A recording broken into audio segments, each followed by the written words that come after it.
mic? Yes, I'm here. You're on mic. You're on mute. No, Okay. no, I'm not. I'm here. Okay, Councilmember Ravenbarg, I'm here. Councilmember O'Grady, Present. Councilmember Barnett, Here. Councilmember Spears, Here. and the mayor is here, so we have a quorum. This time, I'd like to recognize Councilmember Clifford Barnett. Please give our invocation, ask everyone to remain standing and afterwards for the pledge. Councilmember Barnett. Okay, let's pray. Eternal Father, we thank you for this day, and we thank you for reminding us that your compassion fail not, that every day it's new. And so we thank you for the hope and the joy that you bring us, that we will do the best job that we can to make our city and the world a better place to live. Bless our deliberations tonight. Bless those who will speak, those who will present. I even pray, God, that you'll bless our wisdom, that we might hear from you. And as we do, God, we'll make great decisions. But we ask all these things in Jesus' name. Amen. Pledge allegiance to the The flag flag of the United States of America, and to the republic for which it stands, one nation, under God, indivisible, with liberty and justice for all. justice for all.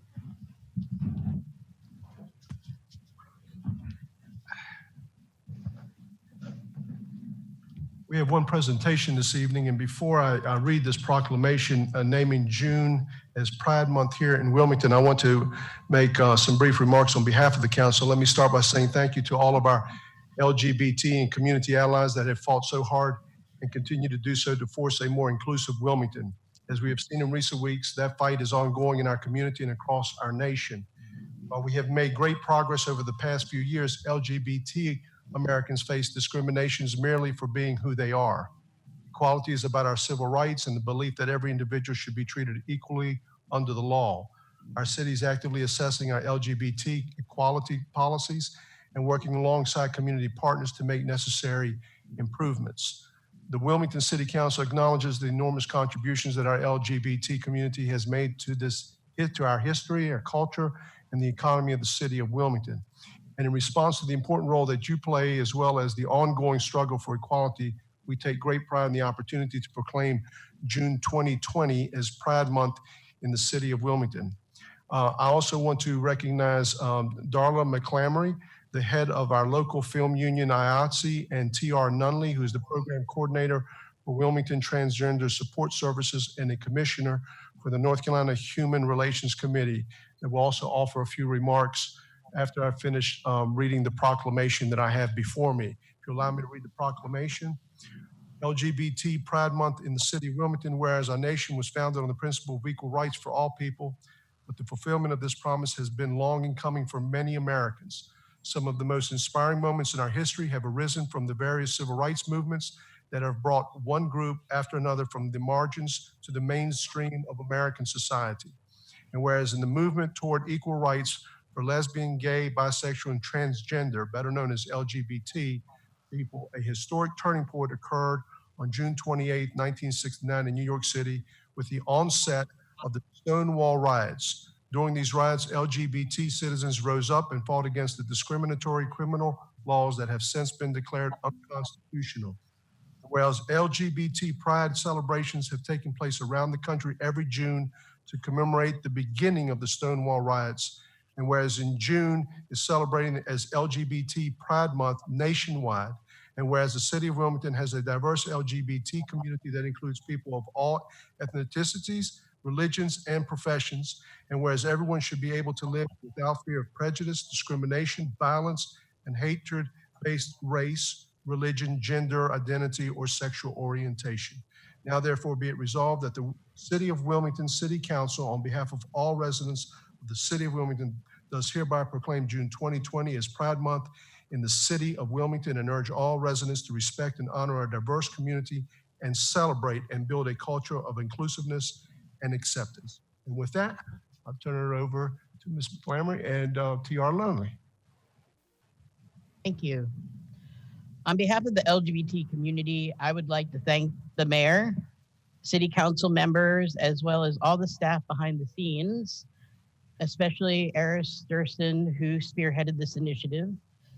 The LGBT stands for lesbian, gay, bisexual, transgender, queer, questioning, intersex, asexual, agender, as well as all our supportive allies.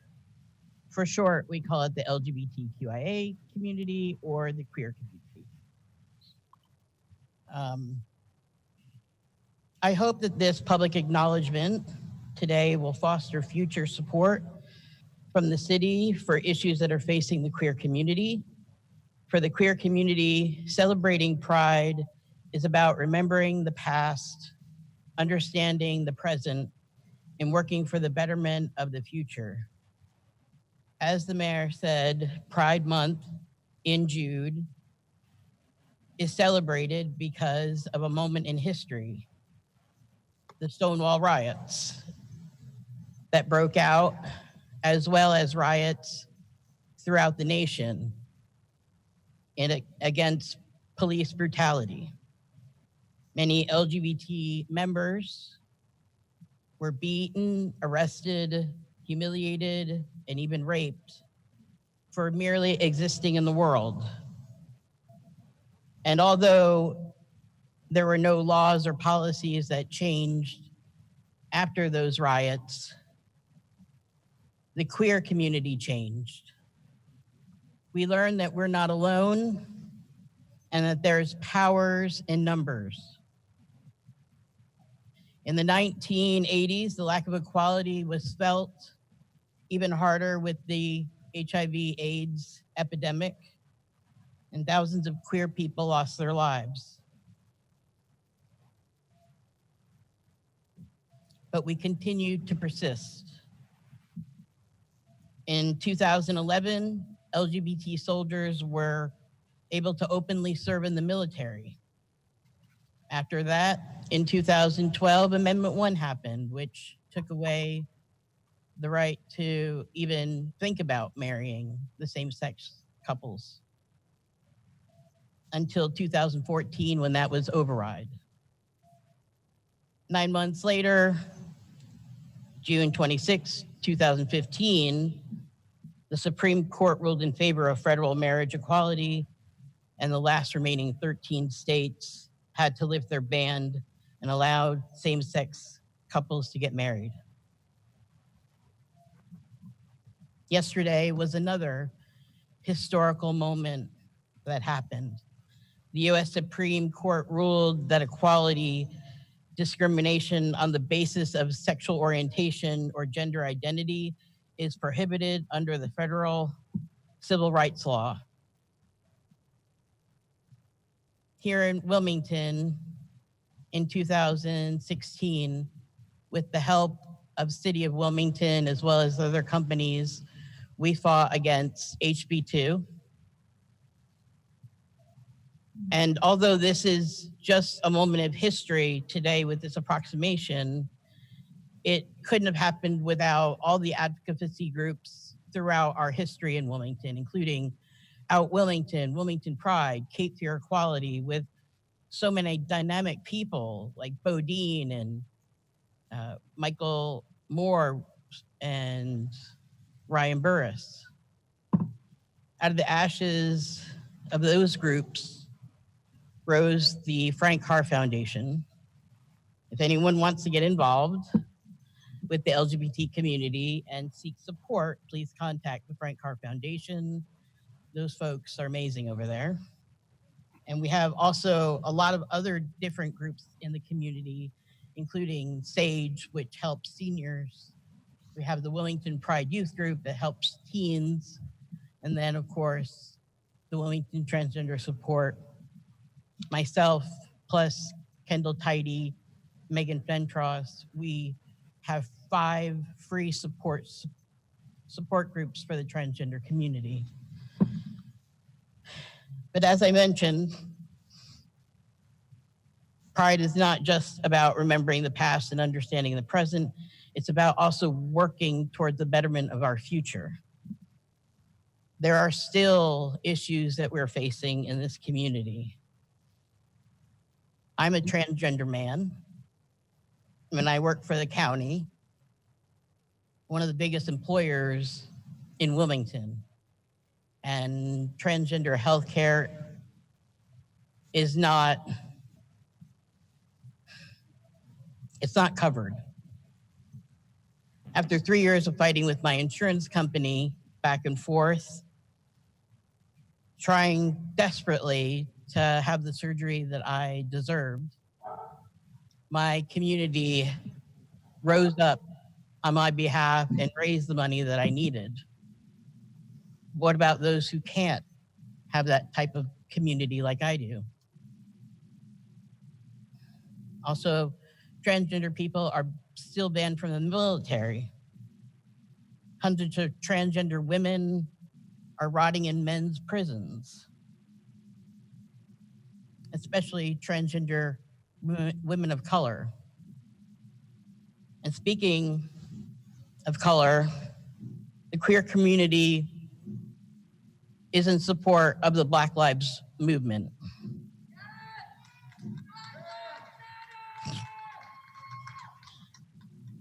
There's a huge queer people of color group in Wilmington, as well as all over the nation.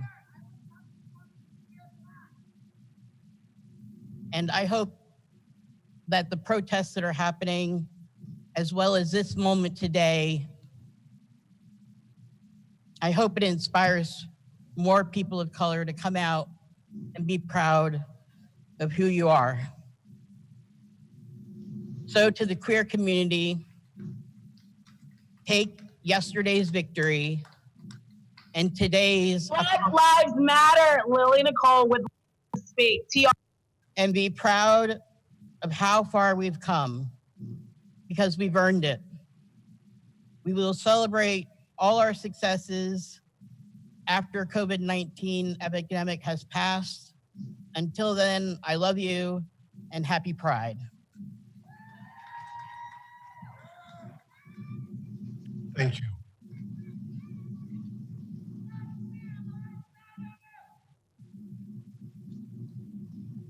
So I just want to say I don't have everything prepared like my sister, my brother, TR does. I just want to say thank you to the community. Thank you to Mayor Sappho. Thank you to the staff. Thank you to the council members. In regards to the people that I represent at IATSC Local 491, this means a great deal in regards to bringing business and film and television back. HB 142 injured us. We're still waiting to hear how that's going to impact us with the decision yesterday from the Supreme Court. Hopefully it all goes away. Thank you. And on behalf of 491, we are grateful. Thank you for the leadership. Thank you very much. Appreciate it. That brings us to our next item of business, which is our consent agenda items 1 through 7. Are there any items that any council member would like to hear separately? If not, what are the wishes of this council? Mr. Mayor? Yes, sir, Mr. I'd like Bradmore. to pull, I just have a question about C6. C6. But I would move the consent agenda items 1 through 5 and then 7. Second that. Motion by Mr. Ravenbark, second by Mayor Pro Tem Haynes. It was O'Grady, but It that's was okay, but I must have been using my feminine voice there. Oh, Okay. no. Seconded by Mr. O'Grady. Sorry, Kevin. I didn't get that. Okay. Second by Mr. O'Grady. Okay, to accept items 1 through 7, excluding item 6. Mayor Pro Tem, how do you vote? Aye. Mr. Ravenbark? Aye. Mr. O'Grady? Aye. Mr. Barnett? Aye. Mr. Spears? And Mayor's yes. I'll turn it over to Councilmember Charlie Ravenbark. Mr. Ravenbark? Thank you, Mr. Mayor. I don't know who I'm directing this at, but what my question is on the number of violations and write-offs. I was just curious, what are the ramifications or the consequences to the individuals or these companies, particularly as it regards, I know we went through false alarms 20 years ago, and I think it kind of, I don't know if it calmed down or what, but what happens to all this myriad of violations, or just go away? No, sir, They do not go away. They actually are still collectible accounts. We will still pursue collection of those accounts when we have the opportunity, say, for example, with debt set off or those kinds of programs that we have in place to try to collect them. This is just an accounting measure that takes them off of our books as legally uncollectible. That doesn't mean we do not continue to do so. And if the opportunity presents itself, we'll take that up. Thank you very much. You're With welcome. that, I move item number 6. All right, we have a motion. Second. Okay, motion to approve by Councilman Ravenbach, second by Mayor Pro Tem Haynes. Discussion. All in favor of that motion, please indicate by saying aye. Aye. Aye. Any opposed? That item passes unanimously. That brings us to our next item of business, which is our public information segment. We have 6 speakers, 1, 2, 3, 4, 5, 6, 7 speakers. 2 speakers came in at the same time, so we're going to allow them both to speak. But each speaker will be allotted 5 minutes. The city clerk will be keeping the time, and when your time is up, we'll notify you, I believe, and then we'll move on to the next speaker. So our first speaker that has signed up to speak with us this evening is Mr. Hank Walker, who wants to speak to us about stop ahead sign requests on Independence Boulevard at the River Road intersection. Mr. Walker, welcome. Good evening. Thank you for letting me have this opportunity. Hank Walker, I've lived here since 1998. In 2003, I bought a house at River's Edge subdivision. It's right at the end of Independence, right before River Road.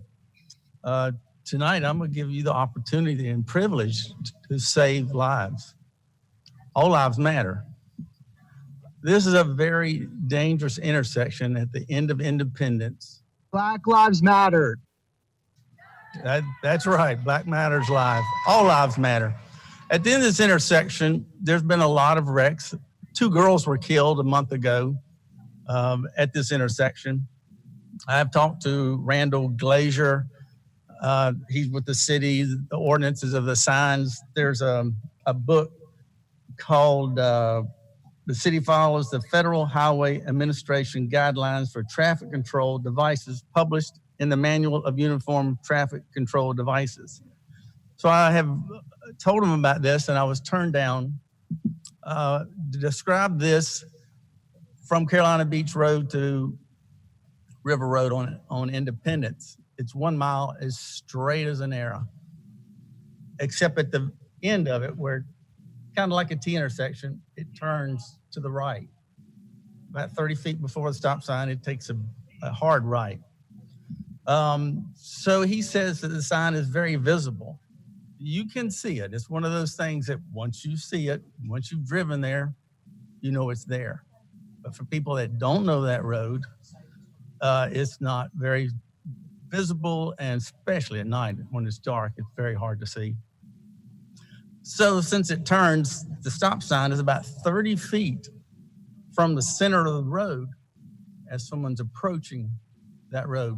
Then it turns, so the stop sign's got to be way over. And as you can see, it's way over as you're coming down the street. Another proof is that you can stand behind the stop sign, and the stop sign's on a pole with all these vertical holes. You can look right through it and see that it's a 45-degree angle. It is not facing Independence Road, it's facing here because of that turn. So that turn is making this problem.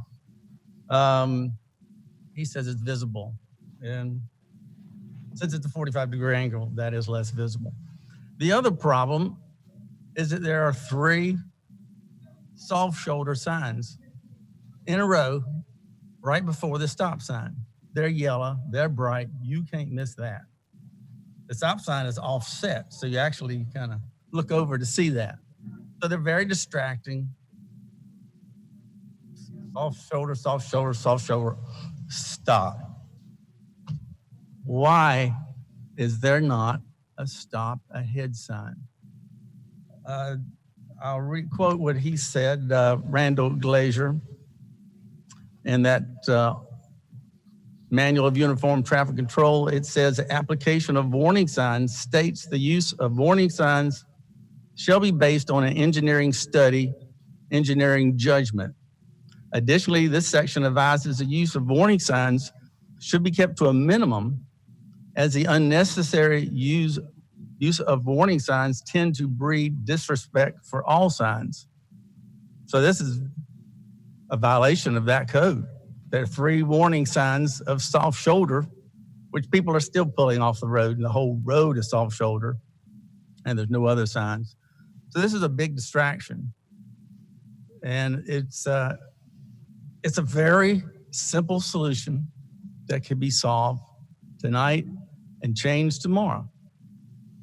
To take the first soft shoulder sign, remove it off the pole, and put a stop ahead sign on that pole. 2 bolts, 15 minutes, is done tomorrow. And the city's already approved, and in the future, there's going to be a stoplight there. They're going to widen Independence Road there. It was a gravel road when I moved there in 2003. But this is going to be years to save a life now. It's so simple. I don't know how much time I left. Any questions? I think that's, I've got pictures here. Boy, I wish I could show you when you see those soft shoulder signs. And there's my time. I'm up. So I'm just asking to put a stop ahead sign tomorrow or as soon as you can and save a life. Thank you. Thank you. Next speaker is Mr. Bruce McClellan, who would be speaking to us about police operations. Mr. Mayor, council members, I'm Bruce McClellan, 708 Devon Court. Thank you for providing me with this opportunity. I have several requests to the council which directly impact the Wilmington Police Department. First, request the council expedite removing the term interim from Chief Williams' title. He has proven to be a most positive influence within the community. The public and his officers need to know they can look forward to years of his leadership. Since I moved to Wilmington last summer, I've been able to talk with several officers who ride bicycles while performing their duties. Putting more officers on the streets using bicycles instead of isolating them in intimidating cruisers can allow officers to better engage with residents as part of their normal duties. I believe this would also be helpful if the Downtown Alive project comes to fruition. In addition to setting a cost-efficient, eco-friendly example throughout the community, it would help reduce the current focus on police as law enforcement officials by helping enhance their role as advocates for public safety. However, I think it should be noted that on Friday, June 5th, Bike Co., distributors of Fuji police bicycles, suspended sales of bicycles to all police forces throughout the United States because, to quote them, there have been instances in the past week where police have used cycles in violent tactics. Based on this corporate decision, essentially a blanket condemnation of bike-mounted officers nationwide, I request the city prohibit the WPD from considering Bike Co. Fuji as a supplier of bicycles to the city in the future. I think any other course would be an insult to our cycling officers. And because many bike and motorcycle crashes involve those vulnerable road users being hit from behind, I propose all of WPD's bicycles and motorcycles be outfitted with appropriate rear-facing cameras, which can be used to document vehicular crashes. These cameras would complement the body cameras which officers already wear. And finally, I request the council rescind its unanimous May 19th vote, which allowed the city manager to apply for a owner's by supplemental funding solicitation in the amount of $234,749. At that time, Chief Williams indicated much of this fund would be used for the purchase of 8 drones which could provide an expanded technological capability, allowing for uses of privacy within the community. Although I believe Chief Williams was sincere in stating the Fourth Amendment limitations on search and seizure would be protected following the purchase of these drones, I feel the recent tragedy involving Ms. Breonna Taylor's senseless shooting in conjunction with a no-knock warrant in St. Louis justifies withdrawing this request. I cannot determine if the May 19th request for $234,749 is part of the $332,146 addressed in tonight's item 05. If so, then I respectfully request the council repurpose this money to enhance the Wilmington Police Department's bicycle fleet and obtain rear-facing cameras to enhance our bike officers' safety instead of buying drones. If not, then I ask the council to rescind its original approval. I believe the canceling of approval to purchase drones sends a positive signal to numerous groups within the community and consistent with both the mayor's recent statements on police reform and Mr. Spear's comments recommending demilitarization of the WPD. Thank you. Thank you. Our next speaker is Ms. Deborah Dix Maxwell, NAACP Law Enforcement Request. Ms. Maxwell? Mayor Saffo, Mayor Pro Tem, and members of City Council, thank you for this opportunity. And most of us here who are speaking tonight are speaking because Black Lives Matter. On behalf of the leadership of our president, Derek Dotson, on the national level, I'm here tonight also because of the tragic ending on May 25th, 2020 of George Floyd. While his earthly life has ended, it gave fuel to a fire that is outside protesting. And we support the efforts in attending tonight because the anger over the death of George Floyd is turning into action. We're turning our anger into action and requesting from our national and regional office certain items. We will create a timetable visible to the public of the progress of events.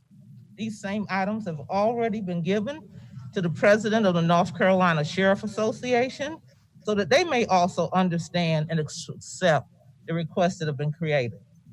Then on May 25th, 2021, we will recognize the day that Mr. Floyd left this earth crying for his mother and how we turned his death into action.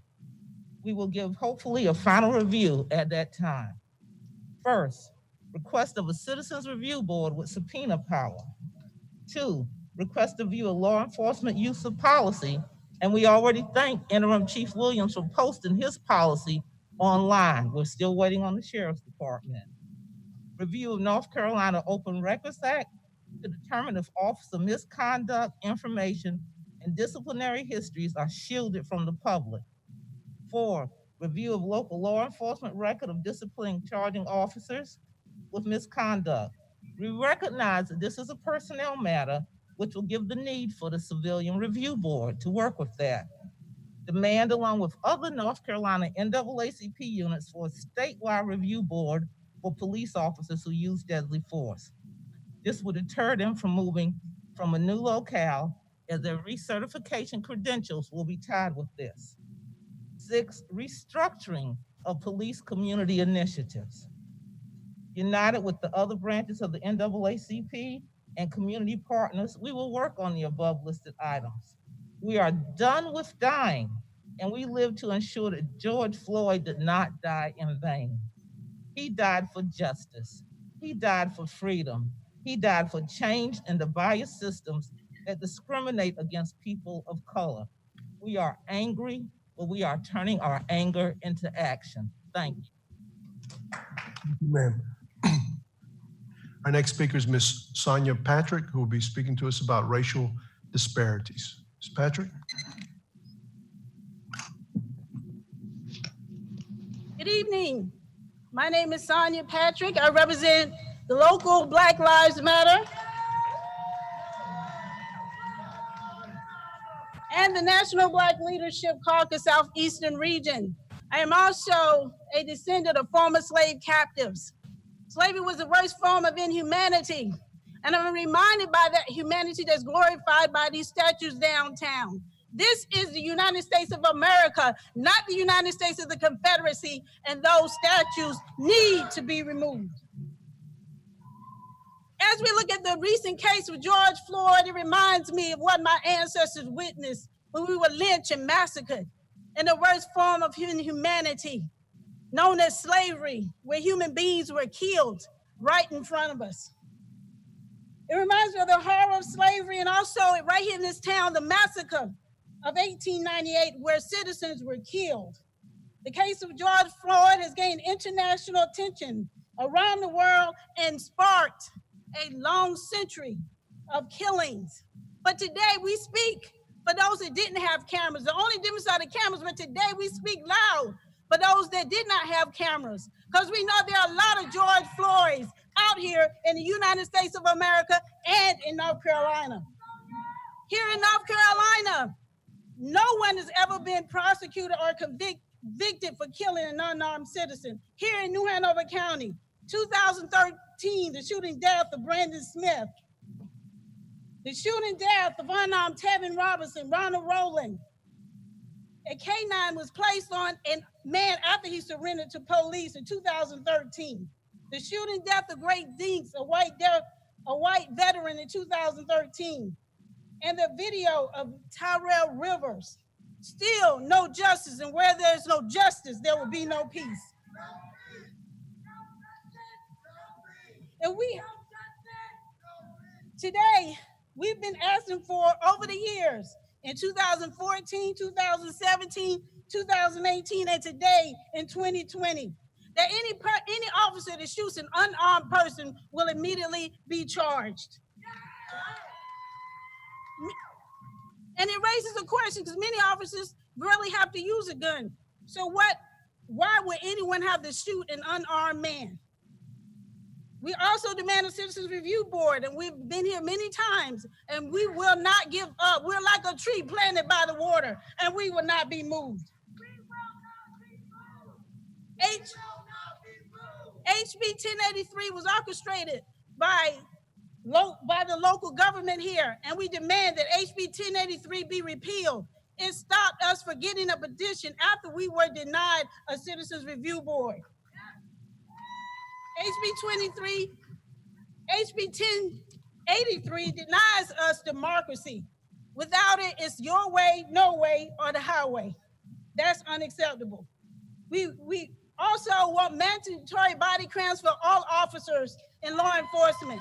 And if they don't have it, then there will be consequences. We demand diversity hiring practices and law enforcement be observed. Culpable competency training for law enforcement and public officials be conducted with implicit bias training. We also recommend regular psychiatric evaluations for our law enforcement. Also, special counseling be provided for all victims and families of lack of post accountability.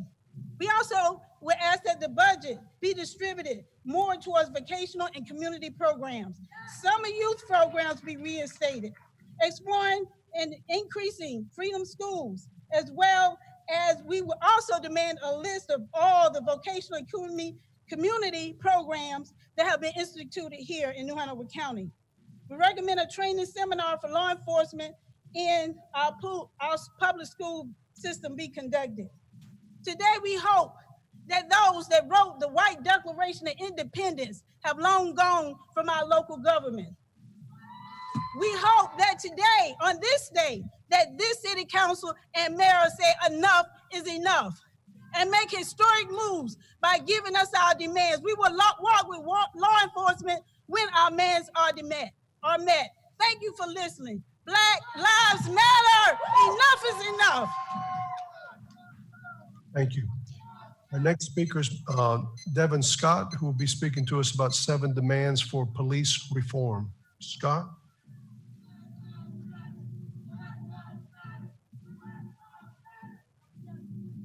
Thank you very much for your time. Good evening, ladies and gentlemen of the City Council, Mayor Sappho. I am honored to have the moment to come here and speak to you about something that is going to seem redundant. However, I believe that redundancy is merited in the current moment. In this current moment, we are living a part of a national and even international narrative, a narrative that has exploded in our faces and shown us so much about what is really happening in the hearts and minds of people. This narrative began in Minneapolis recently.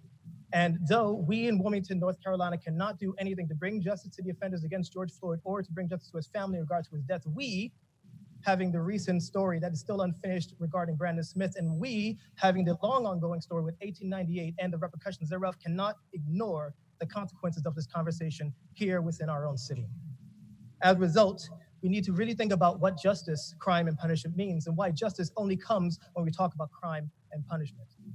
I would like to make an analogy. That way it's completely clear to everyone so we don't have conversations about merely race or privilege. In the wake of COVID-19, we have a very simple rule. We asked everyone to shelter in place. We asked everyone to take care of themselves, and we asked them to wait until the vaccine or medication. Crime, violent crime, and the opioid epidemic, two things that we deal with here in the city, are public health issues. And I can guarantee you, I know that because people are dying from it. In as much we need to treat them as public health issues. And you cannot treat a public health issue merely with arrest and incarceration. We shelter at home until we have a cure, and I promise you we have a cure. We have the opportunity for cure violence programs, harm reduction, restorative justice, and several other programs that have been used as near as Durham and as far as Seattle and have demonstrated efficacy in every single turn. As a result, as a conclusion, I would like to, on behalf of the Wilmington, North Carolina and citizens, make some very simple demands, which are the bare minimum of demands that we are able to make through consensus and bipartisan communication. I'd like to demand $5 million allocation of monies from the police department towards these other public service programs such as restorative justice, harm reduction, and the like. I demand a community review board with subpoena power and the power to request data collected through trafficking stops, pedestrian stops, and so on, and the ability for independent prosecution. I demand the deprioritization of all misdemeanor substance abuse offenses. It is a misappropriation of our forces, again, to put arrests behind a public health issue. Restorative justice will help, and I promise you, the more we can place our police force in places that are actually matters of policing, it will serve the budget well. I demand the extension of the EAP program and mental health therapies for all of our officers when they are hired upon any violent incident and regularly at least once a year. Because if we remember that they are first responders, we need to remember that their health is our health. We demand the use of body cams mandatory for all incidences and all public interactions of the police force. This ties into this review board and is absolutely mandatory if we're going to have transparency and access to information that is compliant with what we should expect of citizens and the Freedom of Information Act. And we demand, furthermore, cultural competency to make sure that our officers are well tuned with the conversations happening within our communities and are able to do their best to communicate to different cultures. That goes for Latinx, Black communities, and all POCs all over the board. And finally, we demand the full-time statement of Donnie Williams no longer being merely interim police chief, but being the police chief proper. These are the right decisions. These are the bare minimum. And this, again, is not a conversation that we can look away from. Minneapolis isn't here. And so we need to look at the problems that exist within Wilmington and look at the future. An opportunity to be on the right side of history. Yes, and we will not be silenced. It's a good point. We have come in numbers, even amidst this pandemic, to make sure our voices were heard.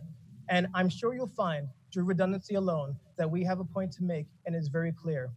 Our demands cannot be done all in one night. However, you can make a motion to move towards an amendment towards the budget, knowing very well that your bylaws require the budget to be satisfied tonight, and we can make that happen. You can declare an addendum, you can declare that motion, and you can say that you understand the importance of these as the very bare minimum. I would urge you to go further and do the best that you can for our citizens, for the police department, for justice, and for Wilmington, North Carolina. Thank you very much. I look forward to seeing those addendums. I appreciate your time. Next speaker is Mr. Adam Malto.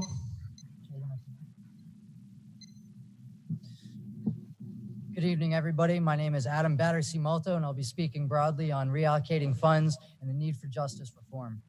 What I have been seeing and have recently experienced in regards to local policing is nothing short of infuriating as a United States Marine and Afghanistan veteran, terrifying as a citizen, and deeply saddening as a human being.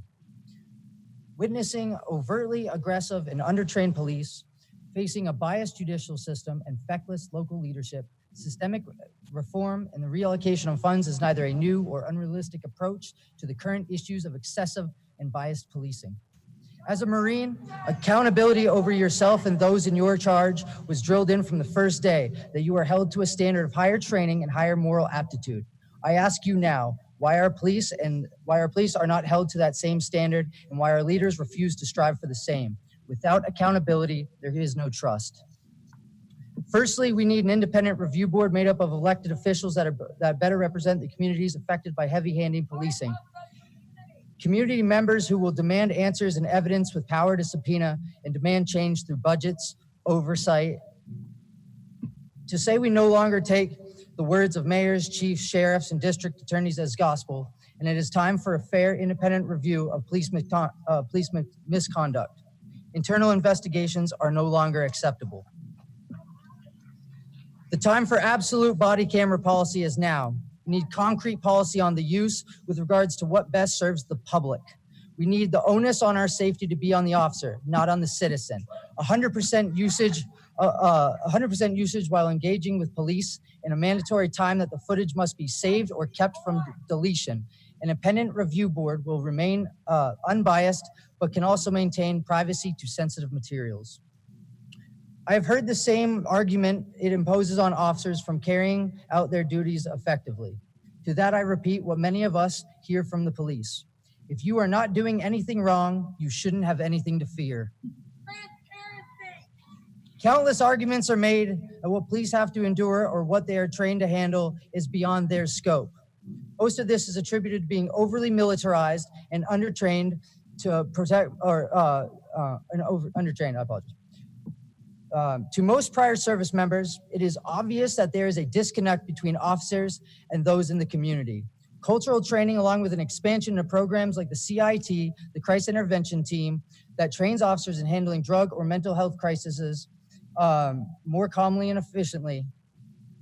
I have seen firsthand the importance of understanding cultural heritage and regional nuances in a community while serving abroad. It can be done.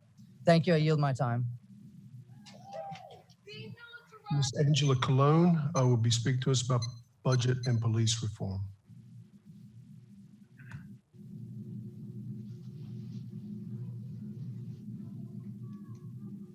Good afternoon. My name is Angela Marie Colon. I live and work in downtown Wilmington and am one of the founding 4 members of the Wilmington Advocacy and Protest Organization.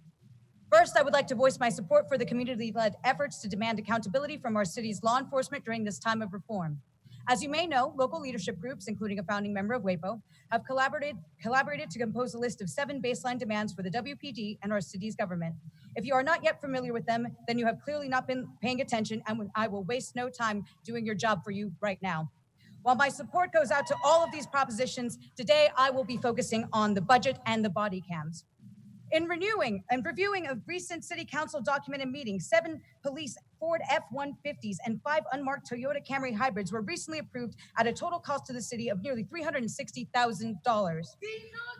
When justifying the need for budgeting the 16 police vehicle replacements for fiscal year 20, it was not only explicitly stated that this was not to replace the vehicles that needed to be removed from service, but that the replaced vehicles would in fact continue to be used, and that the need for new ones stemmed from the following justification. The funding allows the department to have police vehicles that are operational and well-equipped, not only to uphold a positive image to the community, but serve as a recruiting tool. Many surrounding law enforcement agencies offer take-home car programs that attract potential candidates. The department was granted $160,000 for this request. Regarding this use as a recruiting tool, the WPD added budgetary considerations for only 1 additional officer in the following year, which already included the cost of another new vehicle. It is unclear then how exactly this matches the stated need of the previous 16.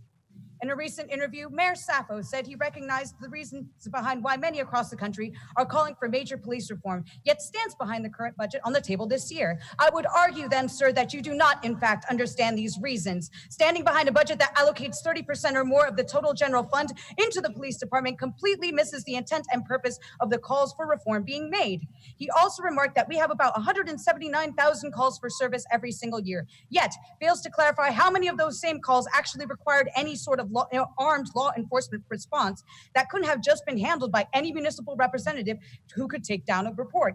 Nor does he mention how many of those calls could have been prevented in the first place by putting some of the 35 million plus in taxpayer funding towards community initiatives that would have reduced the motive or root cause of the crimes to begin with. Out of the 35 million police budget for fiscal year 21, there is one measly $10,000 line item related to education or police training. Meanwhile, there is countless being spent on replacing unused ballistic vests simply because of expired warranties, new cameras and intercoms replacing those that are still functioning, and other superfluous expenses. Moreover, there is no indication of what this training entails, so there is no guarantee that it actually fulfills the needs or desires of the community when it comes to training in de-escalation, crisis intervention, acceptable use of force, and so on. Wilmington has essentially allowed a blank check policy to their police based on vague descriptions of need. These requests need much more scrutiny. So as it currently stands, no, this budget is not acceptable. We, the people of Wilmington, demand that the decision to clear it either be postponed or that addendums be immediately drafted until changes necessary to fulfill the current reform demands are met and a citizens review board is established in order to, among other duties, keep these expenditures in check. Now, in regards to the mandatory body cam policy, this is an absolutely critical step in holding law enforcement accountable for their actions. Accountability and transparency. According to the National Institute of Justice's website, in his 9 principles of law enforcement, Sir Robert Peel said, the ability of the police to perform their duties is dependent on public approval of police existence, actions, behavior, and the ability of the police to secure and maintain public respect. During the last 2 weeks, we've received footage of local law enforcement calling for the termination of their body cameras in response to local protest efforts that had long since maintained peace and order. This particular footage received was from June 4th, well after the incidents of the night of the 31st, a night in which, in and of itself, contained several instances of unprovoked police escalation against non-violent protesters, as ample civilian footage, eyewitness reports, and personal experience has demonstrated despite the narratives presented by officials on the other end. Termination of body cameras is a willful desire to hide one's actions. If law enforcement were truly acting in a legitimate manner, why would they need to do this? If the footage is only available through an arduous FOIA process, then why eliminate its availability altogether unless there was something to hide?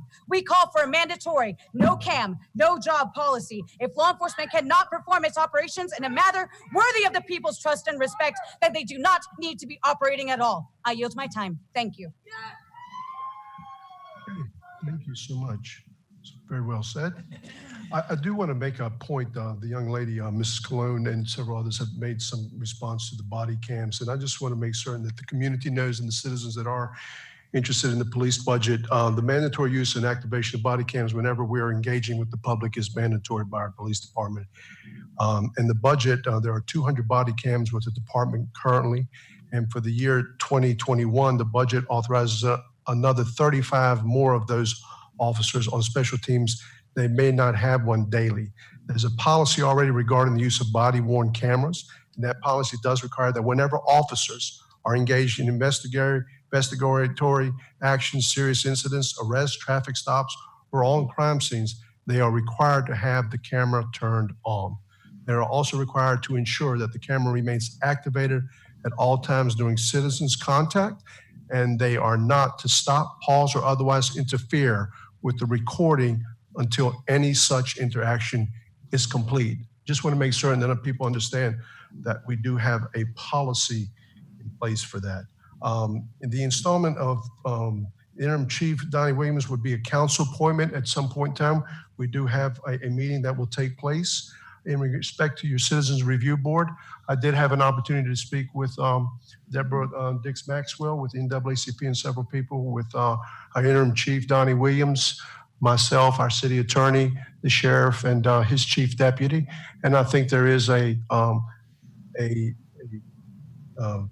way to talk about that, but I think it has to be done in a very good way, a very nice way. I know that our city attorney has been part of that in Charlotte. But I will also say that we did have a Citizen Review Board here. I did not know that in the early 90s, that for one reason or another, and I do not know why, it was disbanded. But it may not be a bad idea. In respect to some of the things, some of the provisions of what the city police department is doing with our community, there are several things I think that they do over here Wilmington Police Department's Police Activity League, better known as POW, is a proactive community policing effort that uses sports and activities to promote gang resistance and awareness. Local youth are coached by the area law enforcement and volunteers in the competitive sport environment to build a bond that extends off the playing field. The program is a collaboration between the Wilmington Police Department and various stakeholders to impact the lives of youth participants. And that is a program that seems to have been doing very well over a number of years. I know they have the POW team, the POW soccer, the POW wrestling, the POW cheer dance, the cop camp, and Port City Supergirls. I know that our city police department also with partnerships with the Community Boys and Girls Club, the Brigades Boys and Girls Club, the Wilmington Parks and Recreation, Hanover County Schools, the MLK Committee, the Blue Ribbon Commission, LINK, UNCW, Wilmington Police Recreation Association, the YWCA, the Domestic Violence Center, the CFCC, and several others, North Carolina Public Defender's Office, Lifeway Community Church, Union Missionary Baptist Church, New Covenant Holiness Church, Sunset Park Neighborhood Association, and many, many others. Our police department is outreaching to our community. As I've always said, transparency is the best policy. When I was first elected in 2003, one of the first things that we did was install cameras in all of our police vehicles. And that's something that I'm very proud of. The more transparency we have in our system, the more respect I believe that our officers will receive, as well as the community has much more faith in our policing situation. So this is obviously a very serious issue around the country, and we're always open for reform and for better ways to improve our department and the relationship between the department and the citizens. I will also say that the calls for service of over 179,000 calls are significant calls. This is when a citizen calls 911 and is asking for help of one way, shape, or another. And that could be anywhere from domestic violence to an active shooter, like we saw in Seagate the other day, to a robbery, to a rape, to somebody's neighbor that's playing the music too loud, to traffic stops that involve speeding and or somebody's in distress. So those are calls that are coming in from citizens into our community. And I know that the department over the years has tried to find ways to not handle all of those calls. I don't think they want to handle all those calls. And I know that some of it involves some civilian workforce that does go out and take traffic accident information so that officer can get back on the street to do the policing necessary. I will say that one of the speakers talked about the police budget being 36%. I will tell you that our total city budget is $206.6 million, and the police budget is 36.8 of that, which comes out of the general fund of 18%. I also want to just point out one thing, because I know that there's been a lot of discussion over the last couple of weeks about what cities do and what counties do. And I think I just want to make certain and just clarify some of the things, because the city of Wilmington is not the only government in the county of New Hanover. There's 3 other city governments at Rice Beach, Carolina Beach, and Cure Beach that also have their own individual police departments, as well as our overall arching government, which is the county of New Hanover. North Carolina cities are chartered, granted by the General Assembly. So the General Assembly has created all cities in the state of North Carolina. And municipalities are established to protect the citizens and provide residents with urban type services. Examples of those would be water and sewer. We turn that over to the Cape Fear Public Utility Authority now. Police, streets, transportation, recreation, garbage collection and recycling, land use planning, and fire protection are our main body of services that we provide our citizens. And these are typical but not required municipal services. The individual city determines which services it will provide based on local circumstances. One of the major responsibilities to every municipal governing board is to adopt the annual municipal budget, which determines what services will be provided and at what level. The council must set the municipal property tax rate when it is adopted in its annual budget. And by law, all North Carolina budgets must be balanced, and there is a state agency that provides oversight over municipal finances. But I do want to also make something known, maybe some people are aware of it, maybe some people don't. In North Carolina, county governments, that's your government over here on South College Roads, have been used as a means to carry out some of the state's responsibilities, an extension of state governments. Counties are required by law to provide many functions and services, functions such as public health services, social services, mental health services, hospitals, libraries, public education, community colleges and technical schools, law enforcement, sheriff office, and the court system. So they have a large budget, one that is primarily supported by the state of North Carolina. I believe that 80% or maybe 90% of their budget is spoken for by what the state dictates to them, which primarily is social services and a lot of the mental health services that I think that a lot of people have been talking about here tonight. The city, I do want to make another point that the city has for many years provided a percentage of its budget to agencies, public service agencies, when we try to do that by leveraging the dollars to help those agencies provide a lot of services that some of the folks have been talking about this evening. We donate to Coastal Horizons, Domestic Violence Shelter, the Elder House, YWCA, Step Up Wilmington, Kids Making It, Brigades Boys and Girls Clubs, the American Red Cross, the Food Bank of North Carolina, the Communities and Schools in Cape Fear, the Ability Garden, Wilmington Area Rebuilding Ministry, Historic Wilmington Foundation, Aging in Place Downtown, Cape Fear Literacy Council, Link, better known as Leading into New Communities with Frank Robertson, the great job he's doing, Cape Fear Housing Land Trust, the Blue Ribbon Commission, Dreams, Wilmington Residential Adolescent Achievement, Community Boys and Girls Club, Wilmington Housing Finance Development, the Lenny Simpson Tennis, One Love, the First Tee, Greater Wilmington Youth, Good Shepherd Ministries, and several more. So the city has been putting in money into those organizations for many, many years, even before I got here, and we will continue to do so. But this is just not the city of Wilmington's issue. This is also a community issue. So you have several governments in the city of Wilmington, the county of New Hanover, and I would also ask you to please contact your county commissioners because a significant amount of the budget of things that you're talking about also involve that. But I also want to also say about the police budget, and I have had the opportunity to talk to Interim Chief Donnie Williams. This budget is needed based on the service calls that we as a community are receiving every single day. And one of the primary missions of the city of Wilmington is to protect our community and make it safe. We want to be transparent. We're always looking for reform. I always think it's a great opportunity when we have seen a situation like this that has happened with Mr. Floyd in Minneapolis, is to review our department and make sure that we're doing everything right. And if we're not, let's see if we can fix it. I think every city council member here would always be supportive of any kind of reform or anything that we can do to improve the department and the department's image in our community. Thank you. So with that, we come back to item PH1, which is our public hearing. And I will also note that whoever makes the motion must read a consistency statement for the record. PH1 is an ordinance amending the official zoning map of the city to rezone property containing 3.53 acres of land located at 1445 Eastwood Road from CBCD Community Business Conditional District to CBCD Community Business Conditional District, 4,375 square feet of automotive services, better known as a car wash. At this time, I'd like to recognize the city manager, Ms. Cheatham. Ms. Cheatham.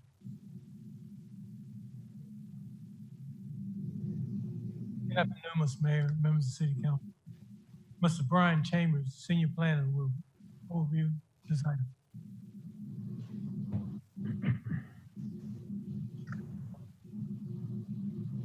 Mr. Mayor, members of council. Next slide, please. This site is located on the north side of Eastwood Road between Town Center and Cavalier Drives. It's adjacent to the new Lytle grocery store.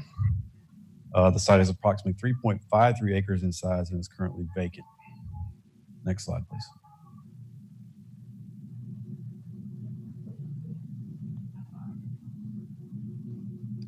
This image shows the site in the context of the surrounding area. You see Lytle to the east, Mayfair to the north, Autumn Hall to the west.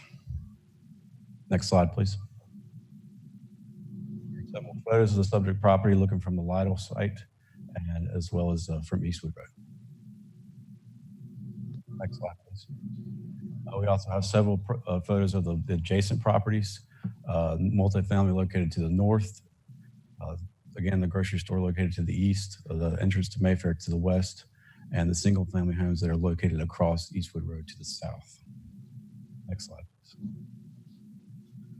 On October 6th of 2015, City Council rezoned the property located at the corner of Eastwood and Cavalier from R15 residential to CBC community business conditional district for a 36,000 square foot grocery store and a 2-story, 20,400 square foot office and retail building.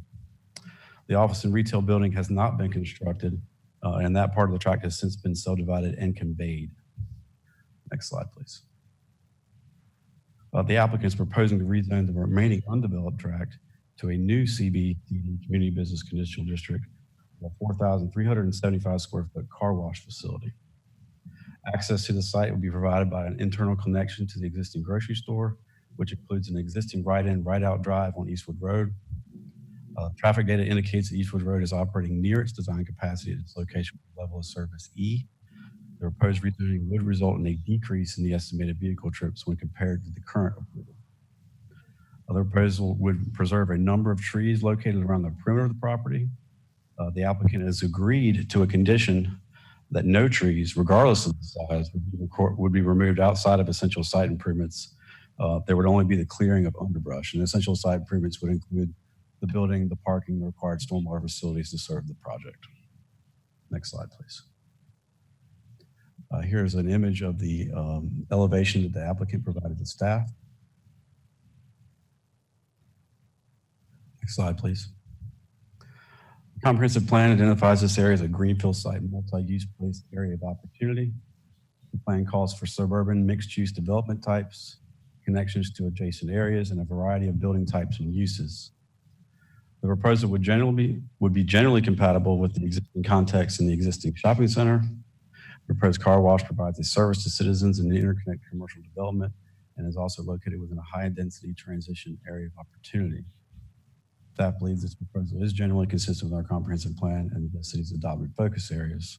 The request is reasonable in the public interest and recommends conditional approval. The Planning Commission voted unanimously to recommend approval of this request. I'm available for questions, and I believe the applicant has a presentation. Okay, any questions for our city staff? Mr. Chambers? I do have a quick question. Spears?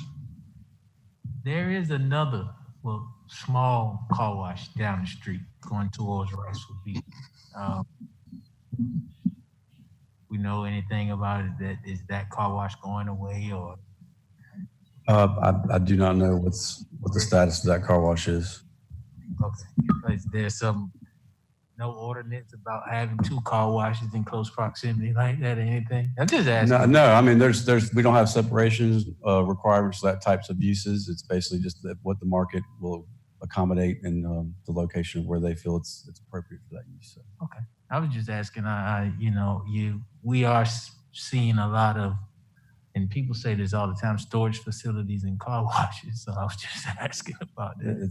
The market seems to have waves of different types of uses as the demand kind of bubbles up. I was just asking in case someone asked me while I'm out. So, thank you. Absolutely.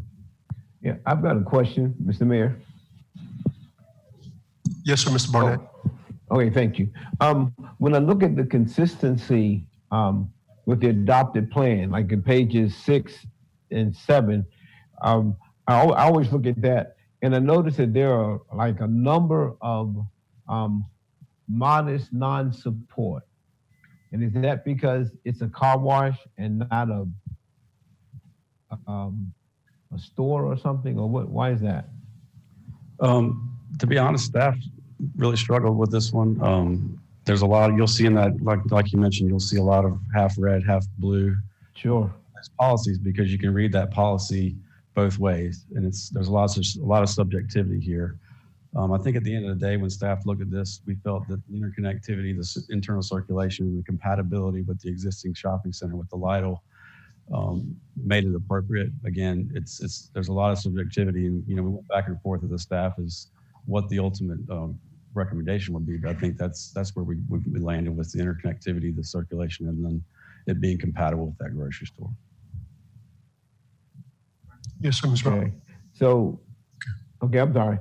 Just kind of quick follow-up. So then you're saying the staff struggled with it. They struggled with it because it is compatible with the grocery store. But I just, I was just, I guess I was looking for a little more blue. And then the last question was there any major challenges with the folks in the neighborhood? We have received a few emails. I'll have to defer to the city clerk as to if we got anything online for this item. We have had some emails from the neighboring residents as to, why do we need another car wash, that type of thing. How is it going to impact the neighborhood? Staff believes that it's going to capture some trips. It's going to serve the surrounding area. Again, it's not a slam dunk here in our eyes. There's a lot of subjective policies that come into play here. So it's a lot of the subjectivity was difficult for us to make this recommendation, but we do feel that overall the way they've laid this out, it is appropriate. Mm-hmm. Thank you. Ms. Rumbar. What was previously approved there would be a considerable traffic generator as opposed to the traffic, the counts that this will. Is that a fair statement? Yes, sir. There was a 20,000 square foot building with 10,000 square feet of retail. So yes. So with regard to Kevin's comment about car washes and stuff, and they are coming up, but one of the things that drives that is with also mini storage warehousing is when all the apartments come along, people don't have storage in their home. They don't have a place to put a shed, hence the mini storage warehousing. They don't have a place in their driveway or whatever to wash their car. Right. And I think a lot of developers are kind of being proactive and bring those two services for all the apartment dwellers that are in this area, yes, particularly in those two corridors. Thank you. Okay. Anybody else, Mr. Yes. Question? Yes, thank you. Yeah, it's not an exciting use, is bottom line. But if you look at the connectivity to the adjoining shopping centers, it's probably a use that would be successful there. And just for the reasons Charlie just said. People are going to drive out there. They don't have a place to wash their car. They're going to stop and get it washed. I do have a question, Brian, about access.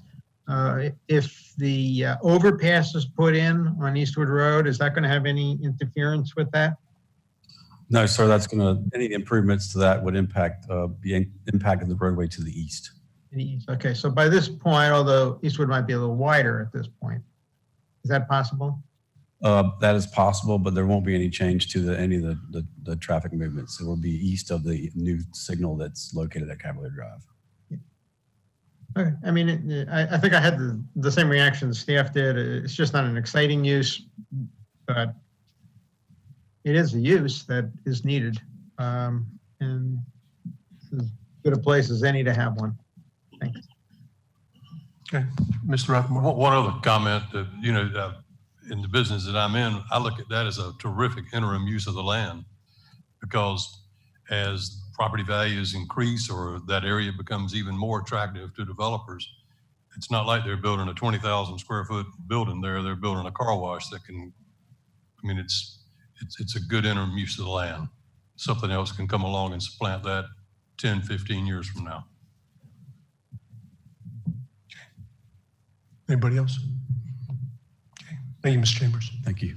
This time I recognize the applicant. Is the applicant here? Yar. Yes. I have a presentation if we can just pull that up, please. I'll be quick. So this is a rendering of the car wash. As you can see, it's well buffered from Eastwood Road, as well as the multifamily to the back. Next slide, please.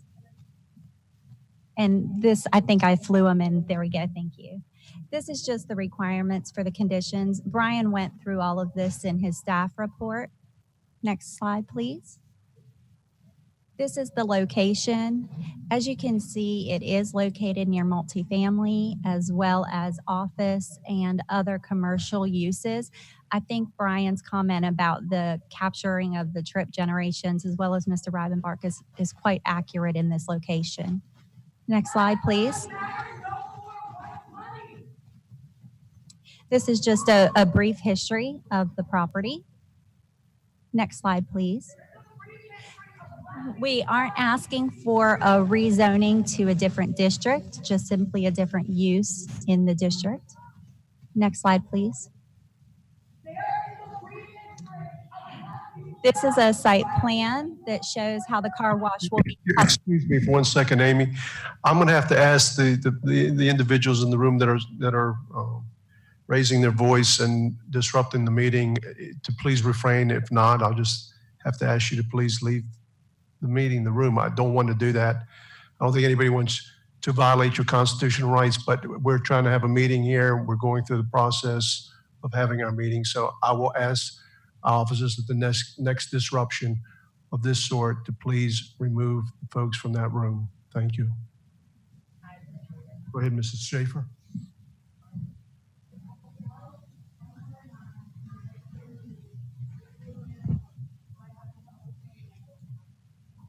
Thank you, Mr. Mayor.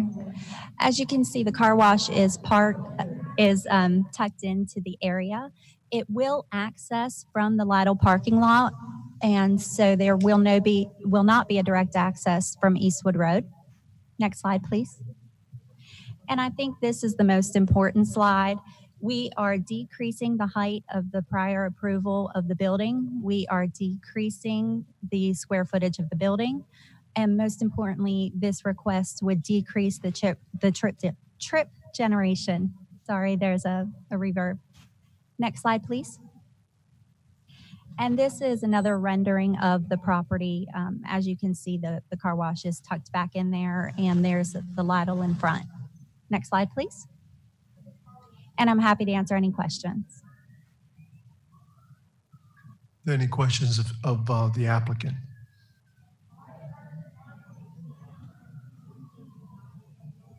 Any questions? Okay, thank you. Thank you. Thank you. Okay, at this time, I open up the public hearing and ask anyone who wants to speak in favor or in opposition to this item to please come forward. State your name for the record. Mr. Mayor, Yes, sir. as the public hearing begins, if we can just make it clear that any comment needs to be relevant to this item. Understand. Okay.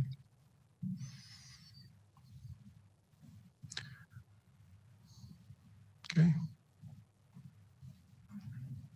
Seeing no one, are there any further questions from council? Hearing none, I'm going to close the public hearing and ask for the wishes of council. And I will also note that whoever makes the motion must read a consistent statement for the record. Mr. Mayor, excuse me.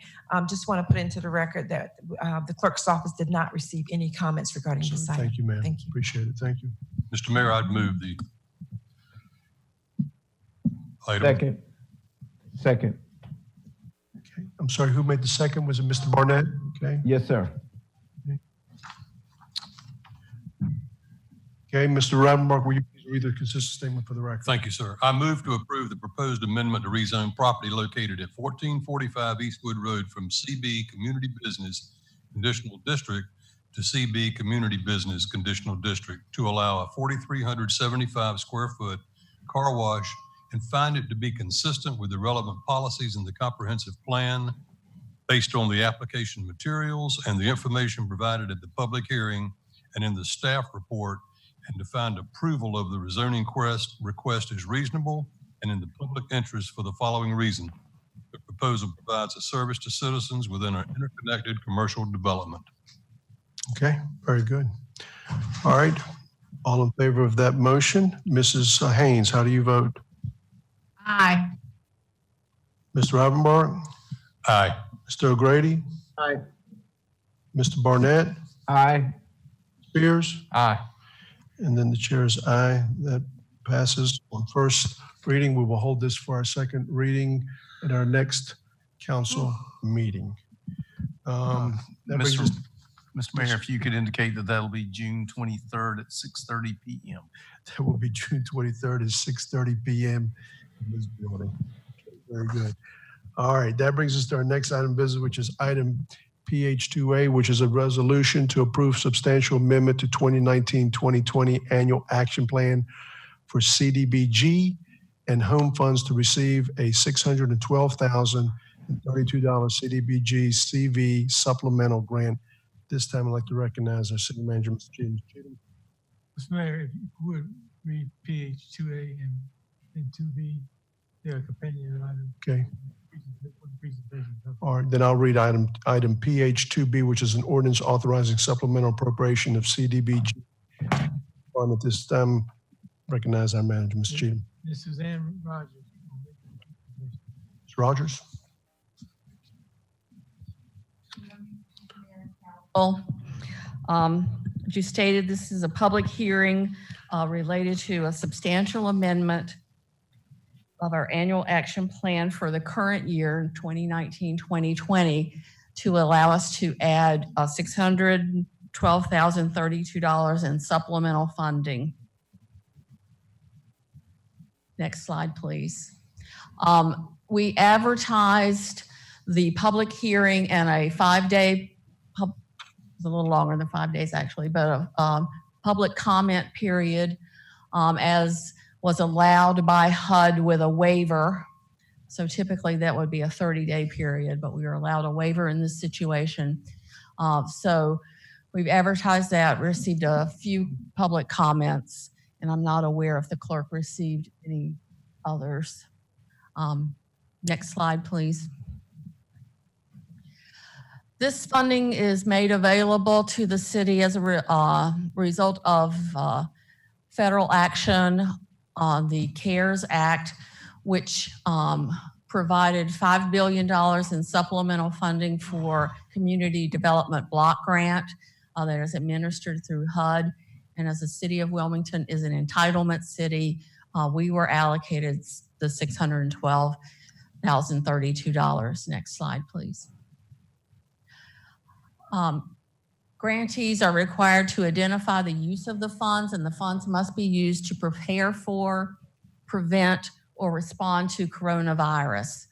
The funds cannot be used to duplicate benefits, so the funds may not be used to pay for a cost if another source of financing is available for those costs. Next slide, please. Like all CDBG funds, these funds must benefit lower income households and persons and communities. The funds can be used for new or increased or expanded services related to COVID-19. So they can be used for public services, which includes emergency assistance limited to 3 months only.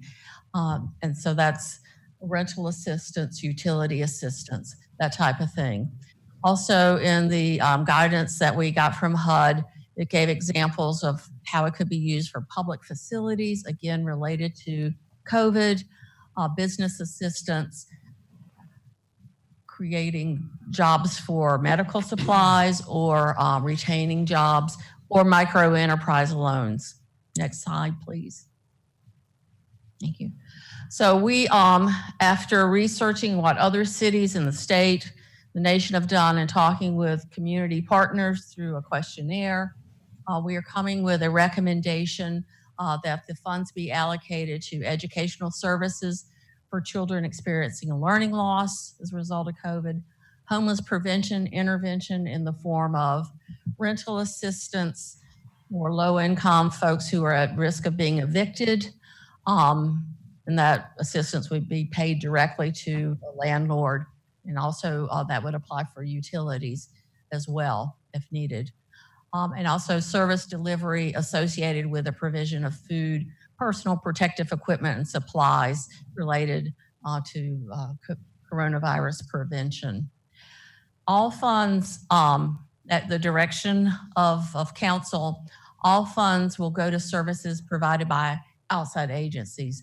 The city will not retain any admin funds for staff cost. Next slide, please. Thank you. So this is the allocation of the $612,032. The administration would go to the provider of the homeless prevention intervention rental assistance.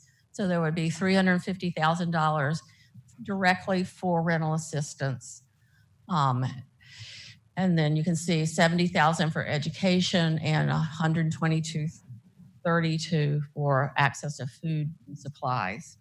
We posted requests for proposals around these three categories about a week ago on the city website, and those requests for proposals are due back on June the 26th. We've had a few inquiries. As I mentioned, we did receive some comments, a couple, and responded to them, and that will be included in our submittal to HUD. And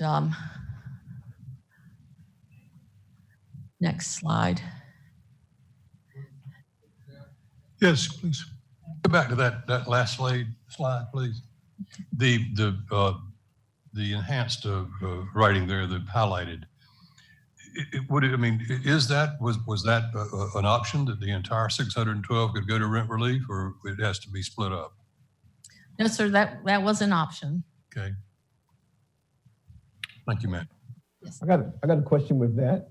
Yes, sir. Yeah, with that rent relief, how would a person know that they're eligible for rent relief? I mean, where would they go to share with you that they're struggling with rent, and how would they find the funds? How does that work out? Yes, sir, Mr. Barnett. In the request for proposals, what we ask the entity that's interested in providing the service, we ask them to describe their outreach and referral methods. So how they're going to get the word out into the communities most impacted, what other organizations they're going to work with to take referrals. So we're asking them to tell us exactly how they're going to get the word out, and that'll be part of our considerations when we are evaluating these proposals. I looked at the RFP today because I had a conversation today, and when I was looking at it, I noticed that, like, for example, they were asking things like whether or not you are a 501c3, and also, like I'm thinking, you've got people that have been affected by COVID-19, and they're really struggling with just staying in their homes. But let's suppose I was a faith-based group, like a church, and I wanted to say, okay, I want to help these folks, but I've never done that before. I mean, we do it on our own, but we don't do it as like something that we do all the time. Would I have to connect with the 501c3 to be able to do that, or would you take me at first value? Or because my question is, and my real concern is, how am I going to get it out there to those folks that really need it? I think that's the challenge. We've got people that really need this assistance, and I'm thinking that they're falling through the cracks because we're not getting it to them. And I'm just curious, how can we do that? Yes, sir. And I think that's a very important consideration, and why we're really looking at people to tell us how they're going to make sure that gets out to those folks. We do know that there are a number of entities in the city that provide this service, like you said, churches, Catholic Charities, Health Hub, Good Shepherd.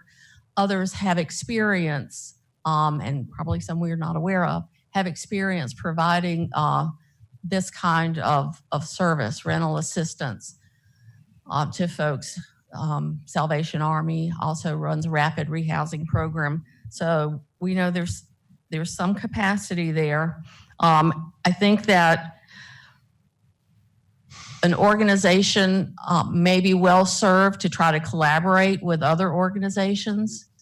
It might be beneficial if a church is small that they look at other organizations. Certainly, we would expect whoever gets the contract to work closely with the faith-based community in the impacted communities where lower income persons live, because this is who should benefit from this. So that's our expectation. If the entity that receives a contract, or if there's more than one, they will have to be able to contract with the city and meet the city's requirements for insurance and those kinds of things. So that's part of why we require all those organizational documents. Sure, which will probably knock out a lot of faith-based groups, because we don't carry $1 million worth of liability insurance. Most of us don't. Okay, I'm going to be watching this because I really want to help those families that desperately need the help, and I understand this is why this money was made available to us, and I just want to make sure that the people that need it get it. Absolutely. Mr. Spears. Suzanne, first I want to say this. Good job. But my question is the structuring that we have for this money set in stone? I don't know if that's redundant to what Charlie said already, but is the 315,000 or whatever the number was for rental assistance set in stone, the 70,000 for food and education, however it's broken down, is it set in stone? Because I think we experience a problem here where sometimes we don't see a lot of the resources used up, not from what you see with rental assistance and HOP program and all that stuff. You see the money go pretty quickly. So I'm sure that some families, a lot of families, that 300 or so thousand would be ate through pretty quickly, but then people may not know about the money for the education or may not know about the money for food. And so, if the 300 or so money is ate up really quickly and there's other money that's not being used, could we not shuffle that money around to help more families? Absolutely. And so if funds are not used, we will reprogram them to areas where they can be used. And there's definitely precedent for that. And we won't have to go through, jump through any hoops or cut red tape or whatever to make that happen, because it really is a sense of urgency where a person is in need. And, we could, let's say we could help 600 families. And then family 601 comes along and all we have is a bunch of money sitting there for food. And, we can say, well, we can help you, but we need to make some changes to some things. And that takes 2 or 3 or whatever weeks, that could be just the amount of time that it takes to take a family from having a home to being homeless, which I don't know if that's true or not, but. Well, I would think I would say it's incumbent upon the staff and the agencies that we contract with to monitor this closely. And we're expecting and asking them in the scope of work to submit monthly reports so that we'll have an idea of how the reimbursements are being paid, how we'll track the activity. And then we can make adjustments before we end up with no resources if we need to change. Of course, it's council's decision how to allocate these funds. This is a staff recommendation that I presented to you all earlier at the budget workshop. I also would point out to you that today, the North Carolina legislation took up House Bill, I think, 1200.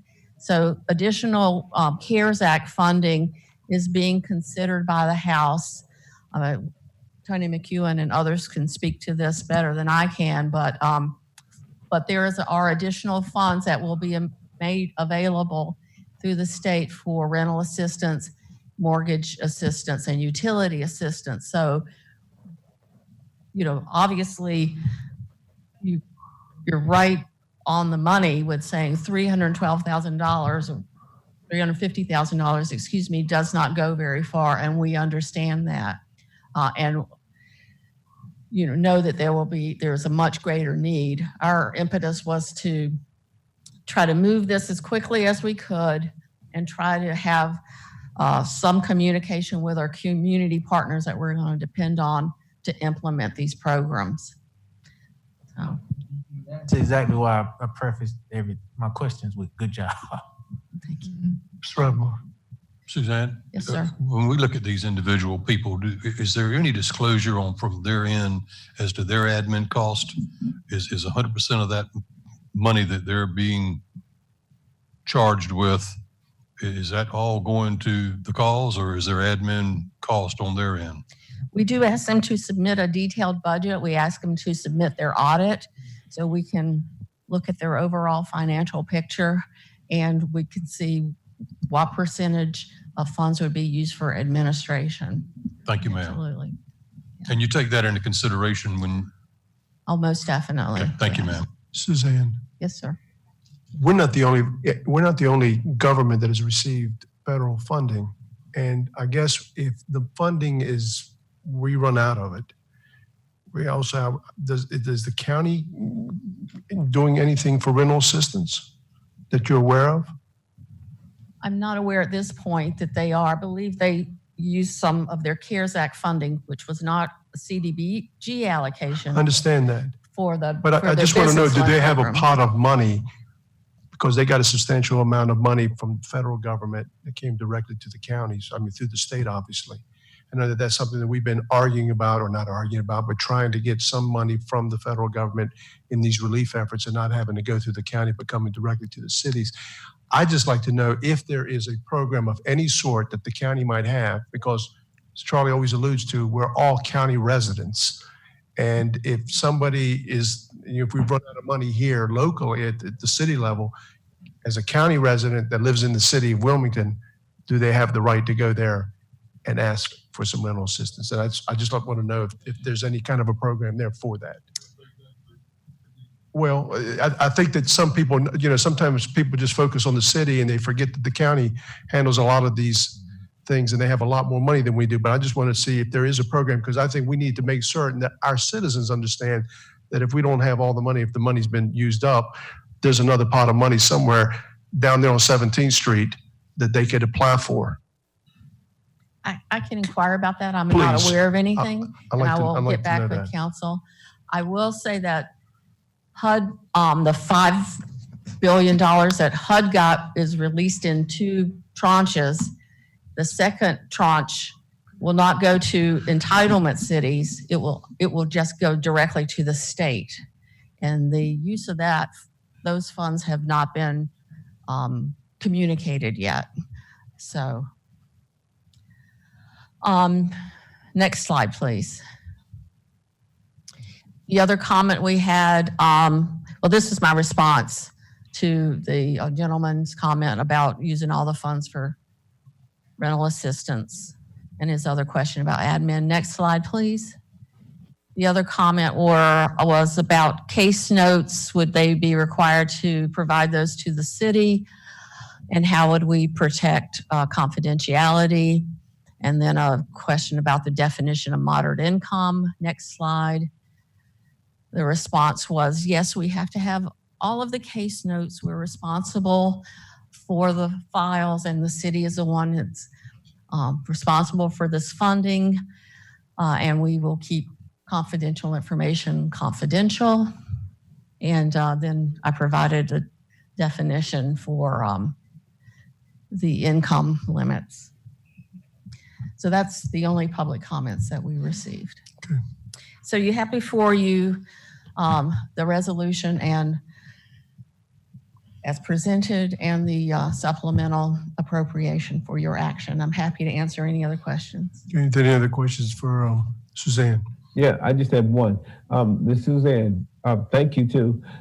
Are there any organizations, have you heard of any organizations that are applying for the rent assistance piece?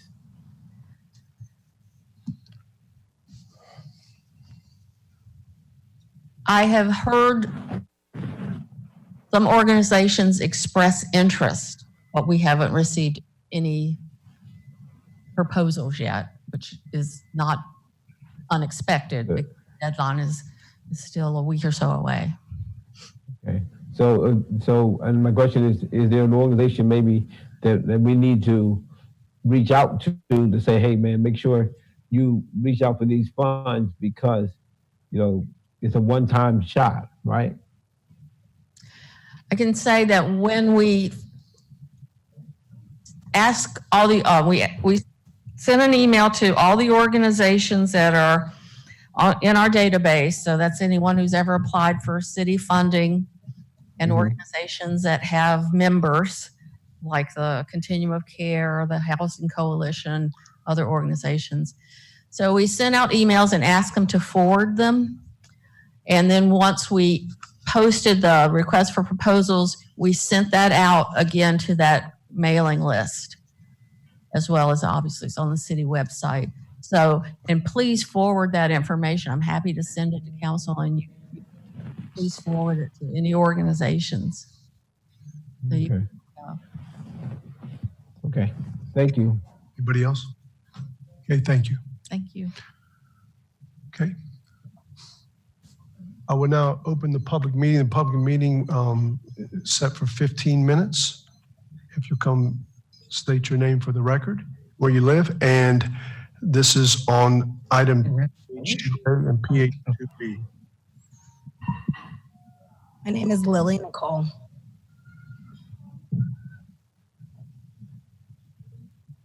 Again, we would like to talk about the funds. I believe, and I would like to suggest that there be a proposed bill or some type of opportunity to freeze the rent in the Wilmington area. We know that COVID is not going to go nowhere, and rent is going to continue to be something that we have to deal with.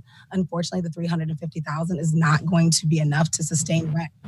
Suggest that you take that money directly to the community, go down there with mobile vehicles, test the neighborhoods who don't have access to health facilities, actually make sure they're okay. That's the way you need to get the information out.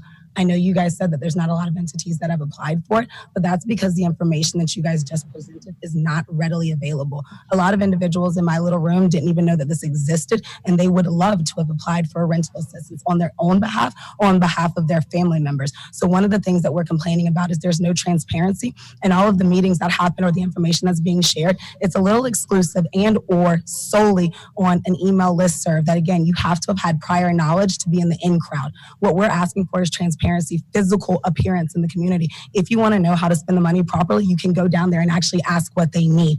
I am representative of Lowercase Leaders. We're in the process of filing for our 501c3. We would be eligible for something like this because we are directly working to help with the community. But this is the first time that we've heard of something about this. And honestly, if I wasn't allowed in here today as the last person, I wouldn't even know this information. So what we're asking is for transparency, because unfortunately, none of the council, it hasn't been as transparent as we would like.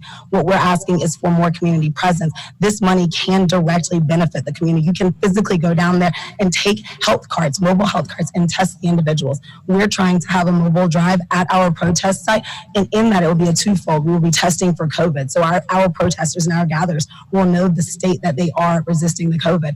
That is one great way for you guys to spend this money and allocate it properly, is actually go down there to the entities. And again, we do ask for it to be readily available. There are several nonprofits and organizations that are here that this news that you guys are talking about is literally brand new news.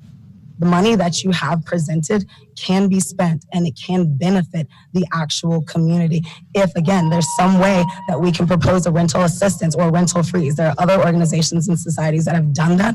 It's something that we can temporarily do. Rent will forever be due. There are so many people downtown not working, and they will not go back to work. 90% of the arts in Wilmington is completely frozen, and those people will not work. They are facing unemployment. They are facing homelessness. It's not going to last forever, but this money that you guys have, you can come down there. You can get the mobile units. Unfortunately, sitting in offices and having discussions is not going to make it happen. You have to come out there and talk to us. Be physically present. It's easy to find out where the money needs to go if you come down there. Okay, thank you.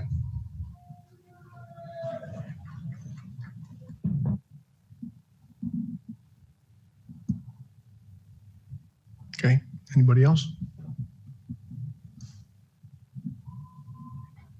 Hello, Savannah Waters, resident of Eastwood. I just wanted to say it was troubling when we were talking about how communities will be aware of the asset of the benefits from this this grant. When we rely on third-party programs and we rely on the internet, we are excluding and we are assuming that everyone has the privilege and the access to third-party organizations and the internet. We have to be inclusive of those who, if they're struggling to pay their rent, I can certainly assure you they are not going to be worried about their internet bill. So we, as the Wilmington community, need to perhaps find an outreach organization that we can redistribute funds to, making sure that our community members are not focusing on the internet and third-party organizations to know that the grants they are entitled to. We have to acknowledge our privilege and know that not every person in this community has access to the same internet and the same phones that we do. We have to go back to knocking on doors and letting people know about the options they have in their communities. We have to acknowledge our privilege and realize that not everyone has the same privilege and the access to this call right now, because if they can't afford their rent or their food, they are not paying their Spectrum bill. Thank you.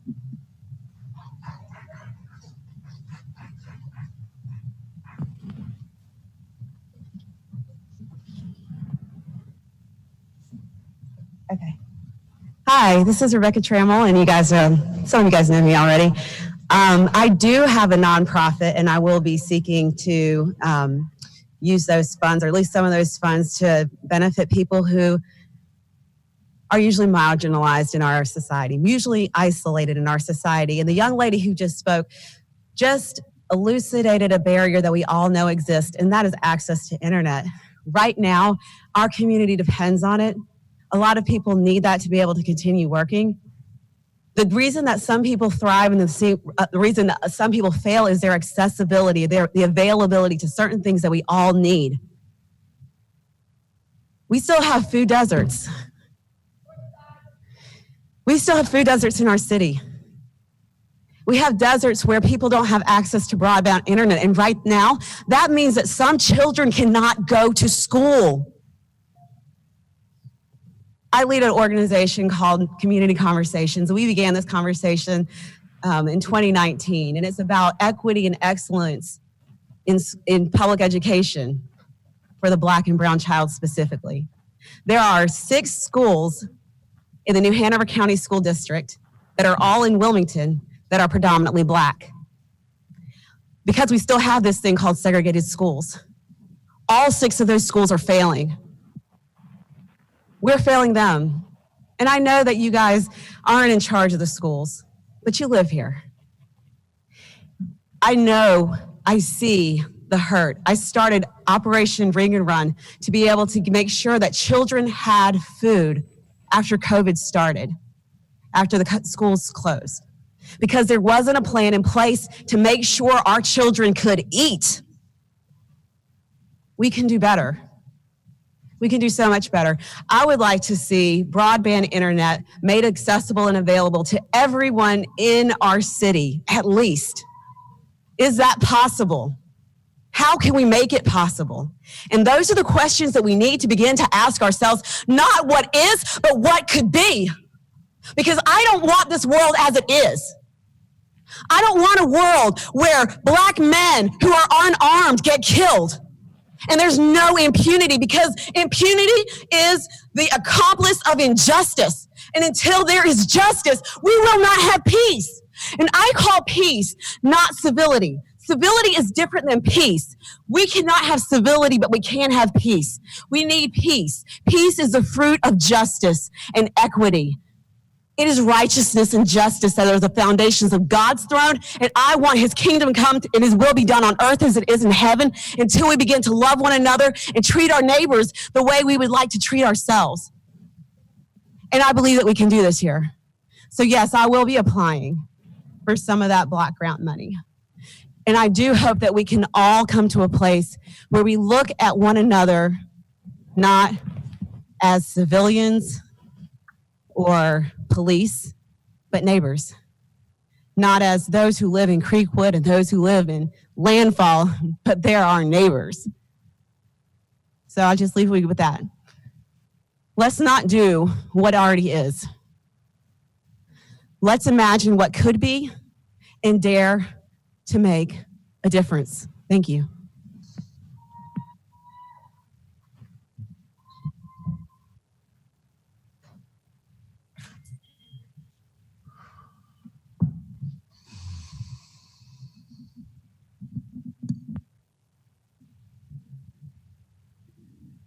Hi, my name is Eddie Waters. I'm a local resident. I've lived in New Hanover County for 10 years.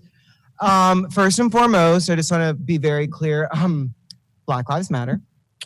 Thank you. Thank you. Just want to make that absolutely clear.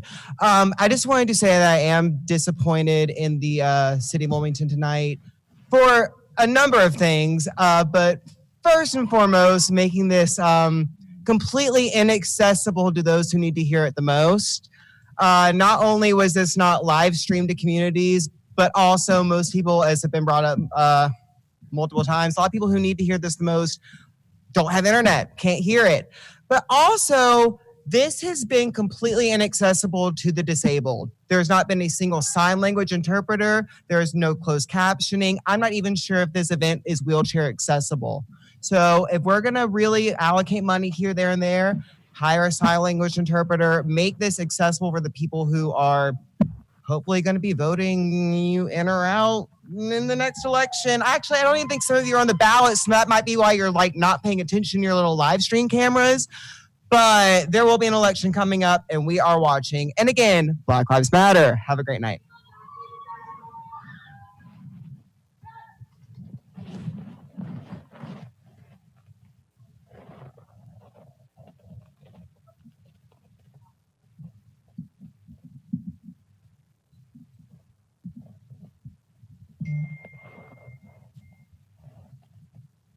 Hi, my name is Sonia Patrick.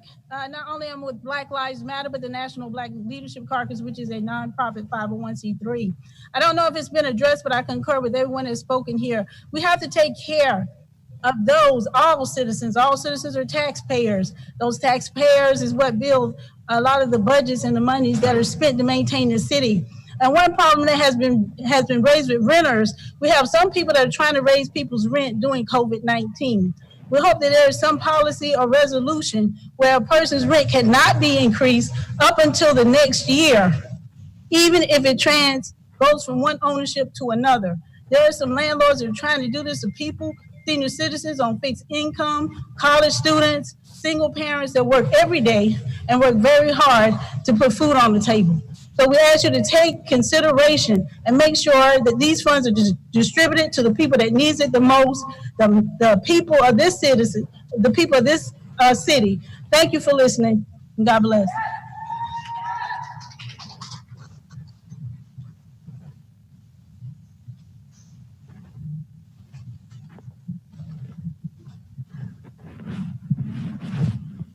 Anybody else? Okay. Questions from council? Further questions? Okay. I am going to close the public hearing and ask for the wishes of council in respect to item PH2A, please. Mr. Chair, I move to approve that as presented. I will second that. Okay, Mrs. Haynes has made the motion, second by Mr. Barnett. Okay, this will take one vote. So how does Mayor Pro Tem vote? Aye. Councilman Ravenbach? Aye. Councilmember O'Grady? Aye. Councilman Barnett? Aye. Councilmember Spears? Aye. Chair's aye. That item is approved. That brings us to item PH2B, which is the ordinance authorizing the supplemental appropriation of the CDBG CV funds. I will also note that second reading will not be taken on this item. This item will be heard on June the 23rd at 6:30 p.m. So what are the wishes of council in respect to item PH2B? I move the item. Mr. O'Grady? Second. Second by Mr. Barnett. Okay, how do you vote, Mayor Pro Tem? Aye. Mr. Ravenbach? Aye. Mr. O'Grady? Aye. Mr. Barnett? Aye. Mrs. Spears? Aye. And then the chair's aye, and that item is also approved. That item will be heard at a second reading on the 23rd of June. That brings us to our next item of business, which are ordinances. Item 01A is an ordinance making appropriations to the general fund for the fiscal year beginning July 1, 2020. This is being heard on second reading. This time I'd like to recognize our city manager, Ms. Cheatham. Ms. Cheatham. Mayor, Council, as Mayor referenced, you approved this on first reading at your last meeting, following the public hearing on the budget. We don't have a presentation for you tonight, but staff is here to respond to any questions you may have. Are there any further questions from council in respect to item 01A? If not, what are the wishes? I do have a question. Yes, sir, Mr. Spears. With all the emails and talk of the police budget, is that in that agenda item or what? Because I know it can't be. I don't think there's no public input on that tonight, right? Yeah, the public hearing was held at our last city council meeting when we had that last city council meeting. So the public hearing has been closed. Mrs. Martell is here to answer any questions. The budget stands as if we presented it on May 5th minus 2 changes for food bank and One Love. Other than that, everything is the same. Okay, I just want us to explain that to the public. That piece. I mean, we've all seen it for the past, I don't know, one week, 2 weeks. We've heard a lot about it. We've heard a lot about that tonight. So I would like for us to explain that to the public if possible, please. Yeah, the public hearing that we had on the budget as it was developed was May 16th. After that, we had a work session on the 22nd, and then we had the first reading on June 2nd. And I have not received any requests to change, and I don't know if council has, but everything has remained the same after the 22nd or the first reading. Sorry.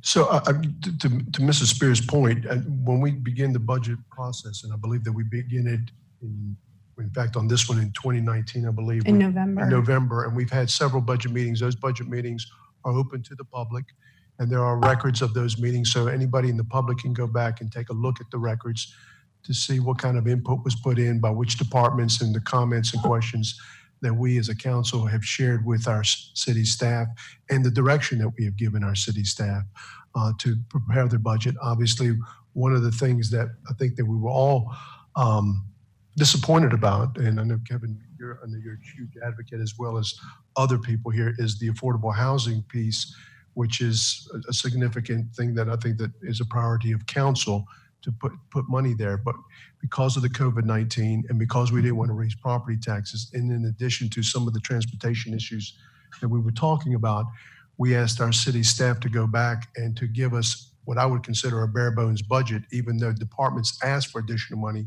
And for example, I believe the police department, if I'm not mistaken, maybe city manager can shed light on that, even asked for up to $40 million, of which $5 million we said we can't appropriate that kind of money for the police department. So this is the budget that we collectively have asked our staff to bring forward. Of course, our staff brought it forward. We took a vote on it. We did have a public hearing on it. I think there was very little comment about it. Since that point in time, we've had this issue that has really exploded all over the country about the possibility of defunding police or reducing the amount of money that going into policing. This particular group here has asked for some additional funding to go toward other social service programs, which I'm not opposed to, but I do feel that we're in this budget now for the budget year. I think that we will start preparing another budget for the coming year, and I think it'll give us some opportunity to reevaluate to see if, number one, some of the services that our police department is providing may be eliminated and may be able to be given to other agencies or groups or what have you that could take over some of this stuff.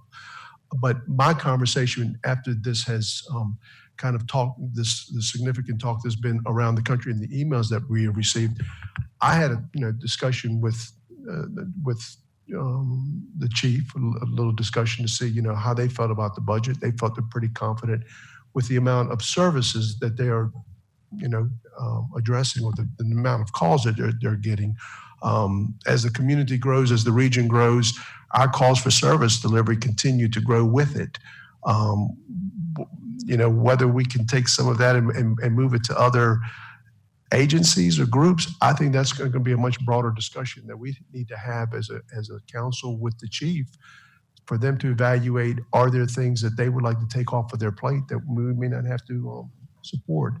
But I think that's where we are today, is that we've gone through a significant process to get this budget done.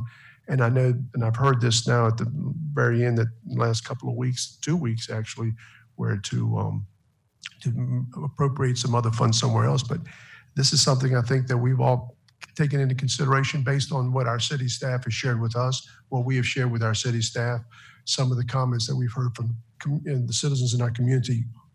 But to change the budget at this last moment without an understanding of where we would put that money, I think I would ask all council members how they feel about it. Mr. Chairman. Sir. Yes, sir. I'm in favor of the budget as it was presented, but I would also like to ask that we get a clear description of what our police are doing. You know, like some of the trainings and some of the things, the requests that were asked. I think that many of those things we're already doing and doing well, but I think we just need to know what those things are. Thank you. Mr. O'Grady? Earlier tonight, Mr. Mayor, you went through a long list of social programs that we support. And we basically, through the taxpayers, support. But you forgot to mention one of your best successes, which is the rapid response team. About that. And that is an example of restorative justice, which these groups have been asking for. Where there was a service where the police were dealing with people suffering from opioid overdoses. They were not solving the problem. And the police asked that it be done a different way. And you led the effort to get the medical community involved. And now we've got a model program. And we don't fund it because it's a state-funded program, as it should be. But that was a great example of us using restorative justice. So as ideas like that can be uncovered and developed, I'm sure we'll build them into the budgets in the future. But making a demand that $5 million be taken away from the police without any idea where it's going, we'd be foolish to do that. We have to have programs and know where the taxpayer money is going to go. And to your point, Kevin, I think even when Chief Evangelist was here and even with Interim Chief Williams, I think they both have made it very clear that the drug issue, the opioid issue is a public health crisis and it should be addressed through public health. Obviously, we have to show up if somebody's passed out or somebody's run into somebody or something bad has happened while these folks are doing their drugs. And I know that we've had issues where we've had people that have passed out in parking lots and people call the police invariably. EMS comes there, the fire department gets there. I know that we've administered a tremendous amount of Narcan, but I believe that we all agree that this is a public health crisis. And one of the things that I didn't get into was that this city and this county was one of the first in the country to sue the distributors of opioids, of which we were involved or trying to settle with the distributors of opioids for billions of dollars. And it was the efforts from this council and from the county commissioners. And a lot of people said that we shouldn't do it. We shouldn't take on the drug companies. We shouldn't take on these individuals. I don't know how many people have been watching it, but I know that I traveled up there with our city attorney, Mr. Joy, the former chairman of the county commission, Mr. Woody White. There were cities there represented from New York, Milwaukee, what have you. So one of the things that you just shared with us, and it's a big problem in this country, is the opioid epidemic, which is costing probably anywhere from 60 to 70,000 lives a year, which is something that with the COVID issue that we're dealing with right now, it's kind of gone off the back burner. But that's been a big issue for our community where we were averaging 4 deaths a week, if not more. So we all felt the need to come together collectively, the health community, our elected leaders in Raleigh, the city council, the county commissioners, nonprofit organizations, Coastal Horizons, and put together something that I think has been working wonders and has been getting people help that they need. And we want to continue to do that. And we might have to do that out of our pocket, but going to your point, Mr. Gray, this is part of that justice issue that people have got concerns about, and we're trying to address it the best way we can, but it is a very daunting issue. Well, and I think the point that I was trying to make is we look for those opportunities, but they take time to develop. And the thought that on a week's notice, you can transfer a large sum of money and use it effectively on any problem, it's just not real. It's not reality. So yes, there are problems of homelessness. There are problems of hunger, and they all need solutions. And we're ready to help on those solutions. We fund solutions here in our city. We fund them through organizations that have practical and effective ways to deal with them. We'll need to look for more. Yeah, and the other thing I also want to mention, one of the young ladies, and I believe it was Ms. Trammell, had talked about Wi-Fi and high-speed fiber and whatnot. I know that the Mayor Pro Tem is on a committee and has been working on that. I know that when Dr. Sheridan was on the City Council, that was something that we worked on hard. And some of the disconnect there, or some of the challenges that we have, is with some of the providers that have challenged us at the state level. I don't know if people know this, but the city of Wilson, North Carolina, and the city of Salisbury did a program where they put high-speed fiber throughout their entire city, and were challenged by private industry and lost. And the city's lost that fight, where we wanted to put more money into helping underserved communities, thereby having to negotiate with private providers. I don't believe some of these folks understand that. And that's a bigger fight at the state level. We have, our state senators and state house representatives there, and I know they're trying to help us with that. But Mayor Pro Tem, could you address that just for one moment, please, about the high-speed fiber? Because I know that that's something you've been working on a lot. Yes, I have. I feel it's very important. I think it just creates a much greater divide. And if we've learned anything out of COVID, it's that we have to have an equal playing field here. We cannot have a whole group of society sitting home and not able to access their schoolwork, their teachers. It's just reprehensible. But what's happening is just what the mayor said. This is controlled by the General Assembly, and they do not want to support this for whatever, so businesses can make more money doing it on their own rather than have municipalities try to help with this funding, to supplement the funding.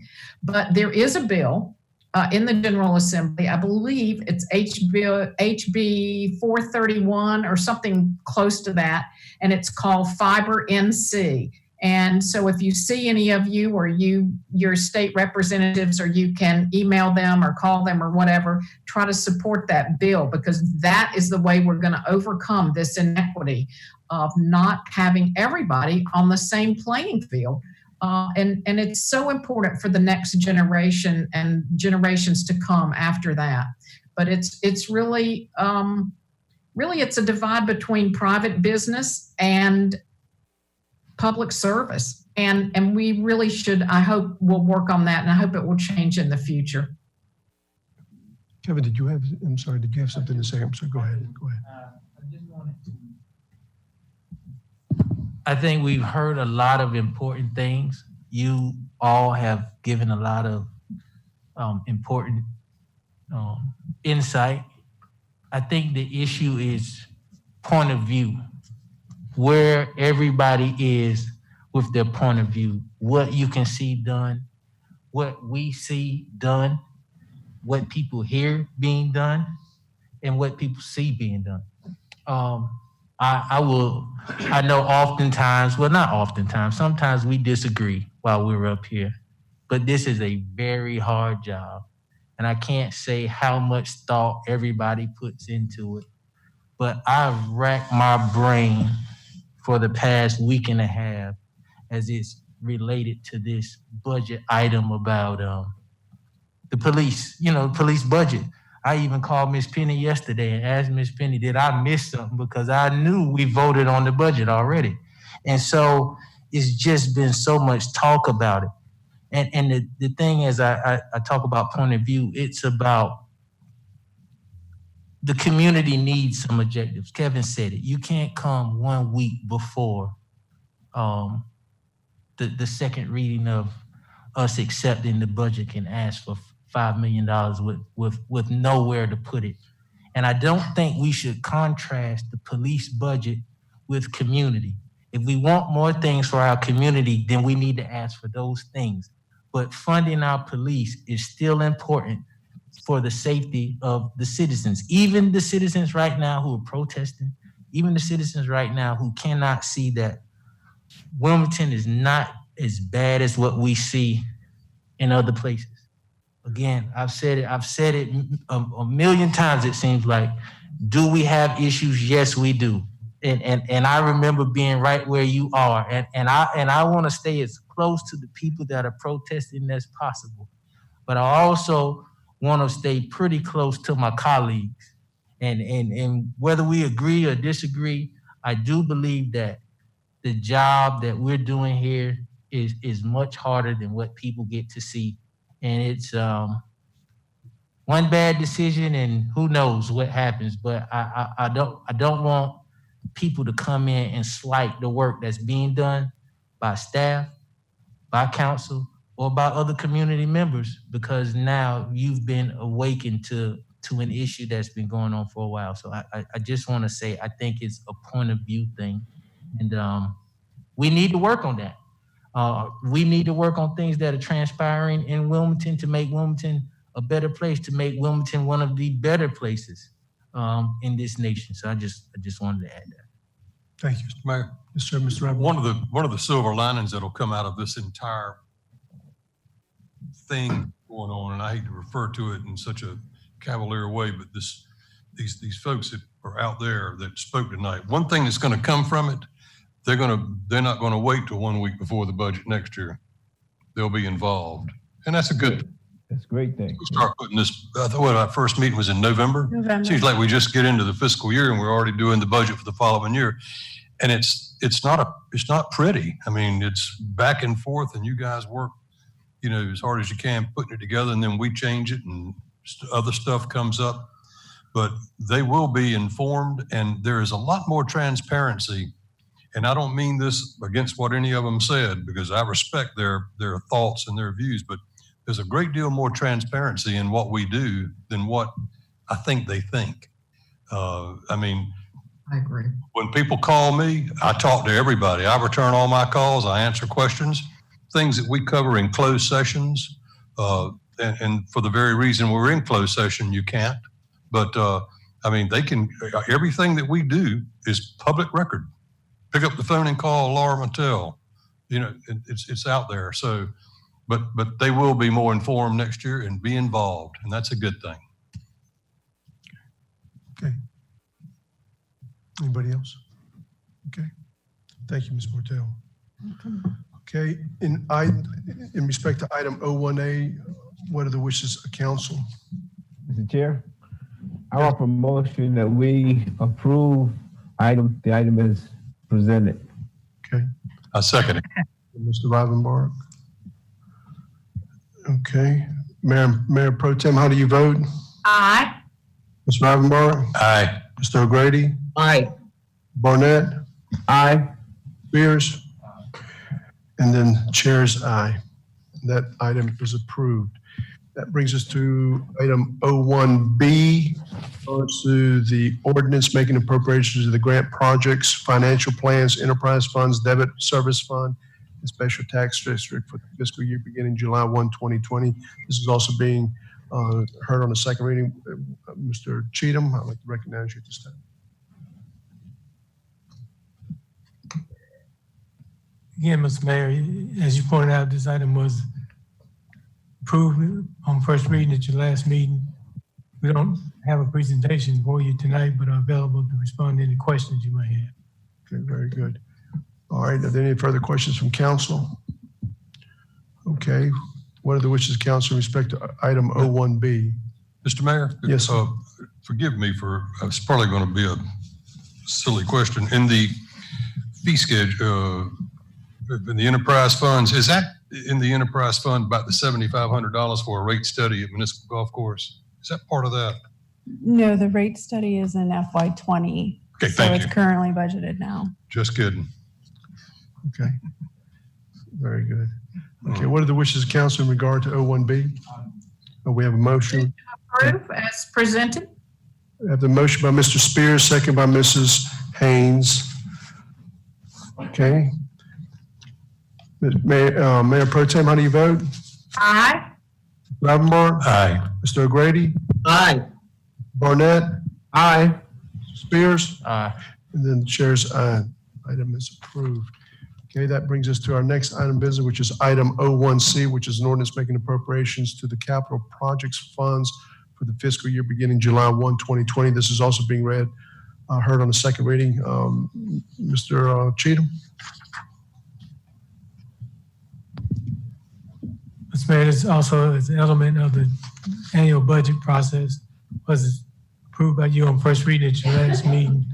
Would be appropriate for us to respond to any questions you may have. We do not have a presentation. Okay, do we have any questions for Mr. Cheatham? Now, what are the wishes of council in respect to item 01C? So moved. Mr. Ravenbart has made a motion to approve. Second. Second by Mr. Barnett. Okay. Okay, how do you vote, Mayor Pro Tem? Aye. Mr. Ravenbart? Aye. Mr. O'Grady? Aye. Mr. Barnett? Aye. Mr. Spears? Aye. And the chair's aye. The item is approved. That brings us to item 02, which is ordinance amending various chapters of the City of Wilmington fee schedule for the fiscal year beginning July 1, 2020. I'd like to recognize our city manager again, Mr. Cheatham. Mr. Cheatham.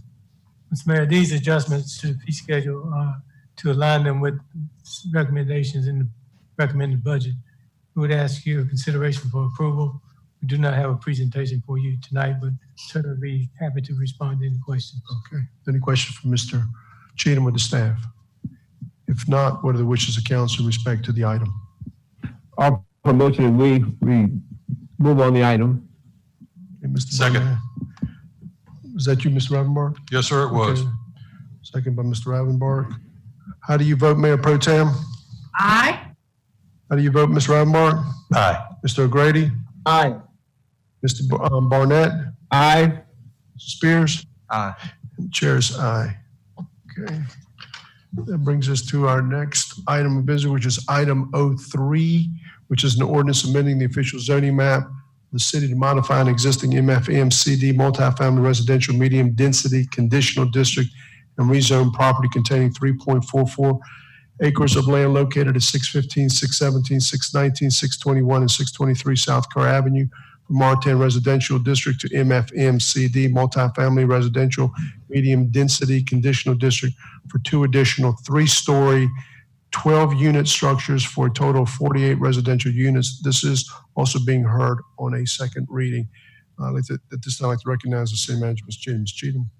Mr. Mayor, as you pointed out, this is also up for second reading, having been approved on first reading at your last meeting. We do not have a presentation for you on this item, but staff is available to respond to any questions you may have. Madam Clerk, did we receive anything, any additional comments on this one? No, sir, we did not. Okay, very good. All right. What are the wishes of council in regard to item 03? So moved. Mr. Ravenbart has made the motion. Is that Ms. Haynes? Yes. Yes, I'm sorry, Ms. Haynes. Okay. Okay. All right. How do you vote, Mayor Pro Tem? Aye. Mr. Ravenbart? Aye. Mr. O'Grady? Aye. Mr. Barnett? Aye. Mr. Spears? Aye.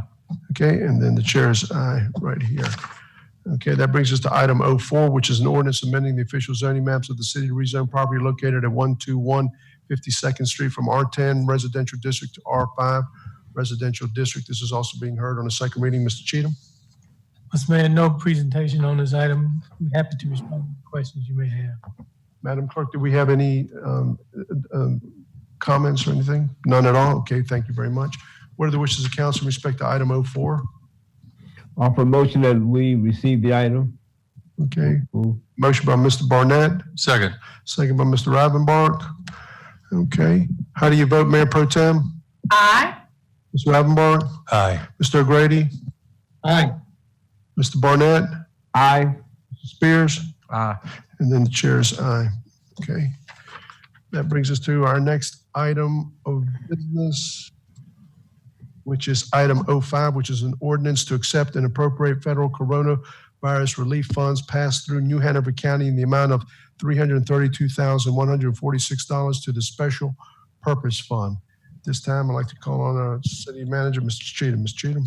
Mr. Mayor, Ms. Laura Motel, Budget Director, will overview this item.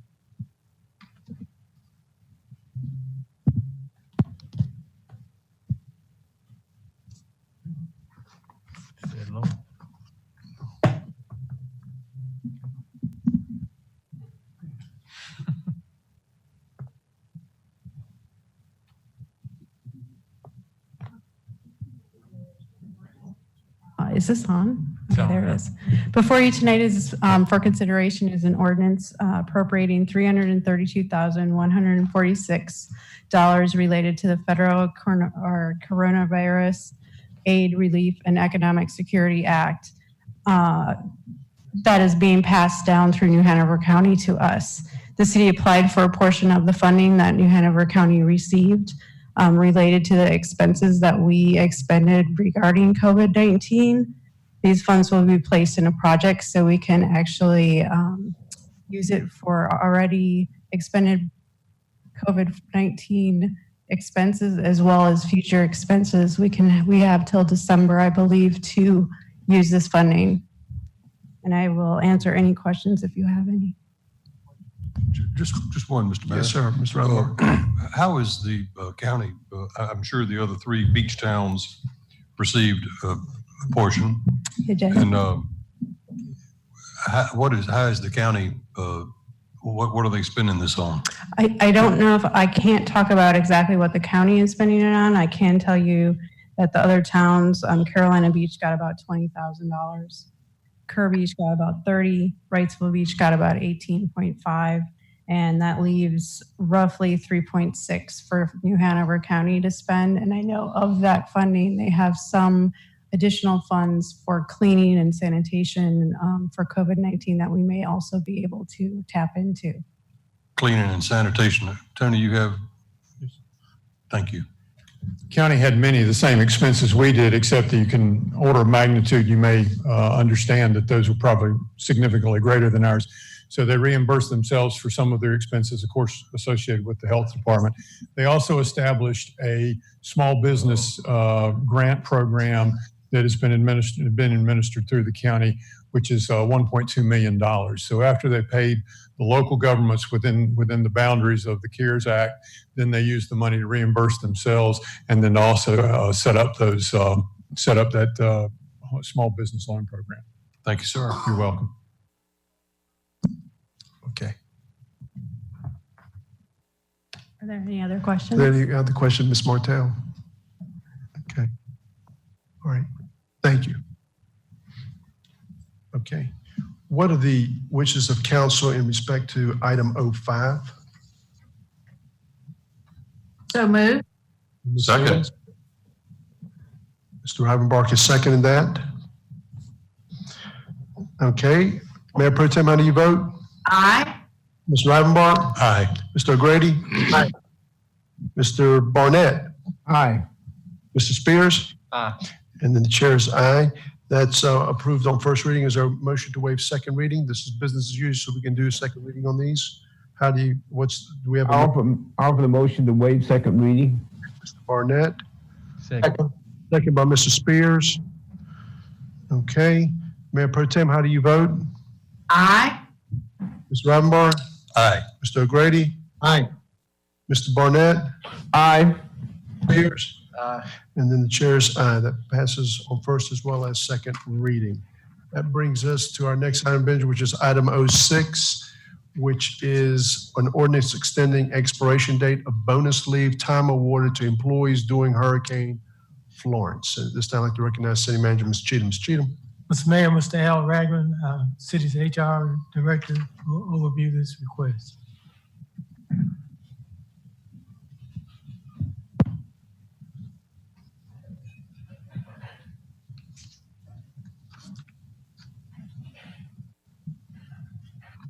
Good evening, Mr. Mayor and Council. This request was when we had Florence, we provided some leave time for the extra hours that people were working. we had put a time limit on it of actually this month that it would expire. Well, with Florence and all what happened, and then here comes Dorian, and then now we have a pandemic, we'd like to request that they have until the end of the calendar year 2020 to use that time. And on average, it's about 2.5 days per person, and it's about 40 employees, mostly in the police and fire area. And as we know, they spend a lot of time doing hurricanes and events like we're experiencing right now. So I would request that you approve that extension to December. Okay. Any questions for Mr. Ragland? Okay.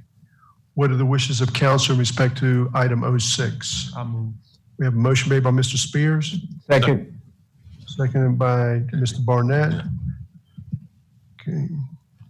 How do you vote, Mayor Pro Tem? Aye. How do you vote, Mr. Umar? Aye. Mr. O'Grady? Aye. Mr. Barnett? Aye. Spears? Aye. And the chair is aye. Do we have a motion to waive second reading? So moved. Okay, we have a motion made by Mr. Barnett, seconded by Mrs. Haynes.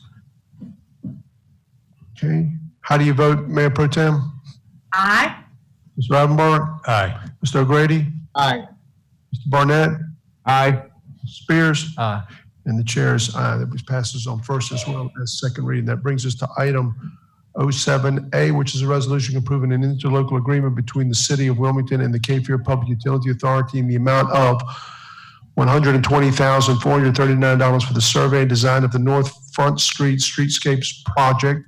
And then item 07B is an ordinance making a supplemental appropriation in the amount of $120,439 to the North Front Street Streetscape project from reimbursable funds to be received from the Cape Fear Public Utility Authority for the design of water and sanitary sewer line replacement. At this time, I'd like to recognize City Manager, Ms. Cheatham. Ms. Cheatham?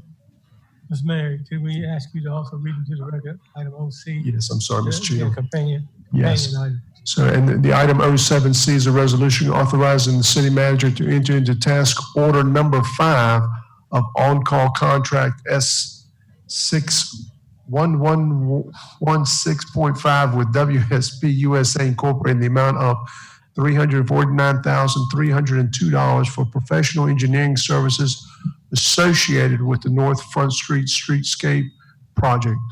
At this time, I recognize you, Ms. Cheatham. Ms. Cheatham. Mr. Mayor, Ms. Brent Russell, construction manager, will overview all three items. One project. Okay. Good evening, Mayor and Council members. I'm going to go ahead and, there's 3 items here. They're all together. This is for the Front Street project. So I'm going to go ahead and read some stuff, and that'll give you some background, and that way we can make our recommendations. So before you tonight are a grouping of 2 resolutions and a companion ordinance for the design of the North Front Street Streetscape project. The purpose of these items is to award a design contract for the project and to enter into a cost-sharing agreement with Cape Fear Public Utility Authority for a portion of those costs of the design. As you are aware, the North Front Street project is a part of the city's transportation bond program and covers the 200 and 300 blocks of North Front Street.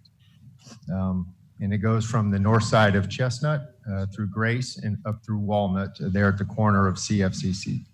The project is considered a continuation of other similar streetscape efforts completed along Front Street and in the downtown area. So the plan is to kind of make it look similar, same ideas. So the first resolution is authorizing the award of an interlocal agreement with Cape Fear Public Utility Authority for the cost sharing of the consulting design services in the amount of $120,439. Included with this item is the companion ordinance making a supplemental appropriation to the North Front Street Streetscape Capital Projects Fund in the amount of the same $120,439 from the Cape Fear Public Utility Authority. The second resolution before you tonight is the award of the design contract to one of our on-call consulting and engineering firms, WSP, out of Raleigh. And we've been working with them already, and we are ready to go with them. The amount of that contract is $349,302. And again, that is a shared cost with the FUA. If approved by council tonight, this project will allow for the start of a full design phase, which includes underground utility improvements and the installation of new streetscaping, lighting, and landscaping enhancements. With a design timeline of 9 to 12 months, the consultant is required to produce a set of drawings and specifications to go out for public bid for construction. And then in the future, there will be another ILA coming to you all for the construction cost. We will also share with CFUA, so there will be another ILA about a year from now. Coordination of both the city and the CFUA scope into one project provides cost savings, condensed construction schedules, and reduce impact to the general public. Staff recommends approval of these 3 items, and I'd be happy to answer any questions. Brett, the project, I know that when we did the first phase of this years ago, ended at Chestnut Street. Correct. And we're going to take it from Chestnut to Walnut. I know there was talk about taking it all the way to Red Cross, but I don't know if that, where's the project scope up now? Yes, in the transportation bond program itself, it shows 2 blocks. Last year, when we started kicking this off, there was a recollection of talk about coordinating with CFCC. And so I was asked to go talk to them, which I did. They do not have any funds to participate for that 3rd block. So it does end on the north side of Walnut, which would take it through the intersection at the corner of CFCC. Okay. Yeah. So when we get, I guess, right in front of the Cotton Exchange, there are. But forgetting the north side is part of the problem. The funding needs to go to the community members that are being overlooked. $349,000 for a design contract is absolutely ludicrous when the streets on the north side are falling apart. The cement, the cars are breaking. Yes, they are. There has to be actual care in the community.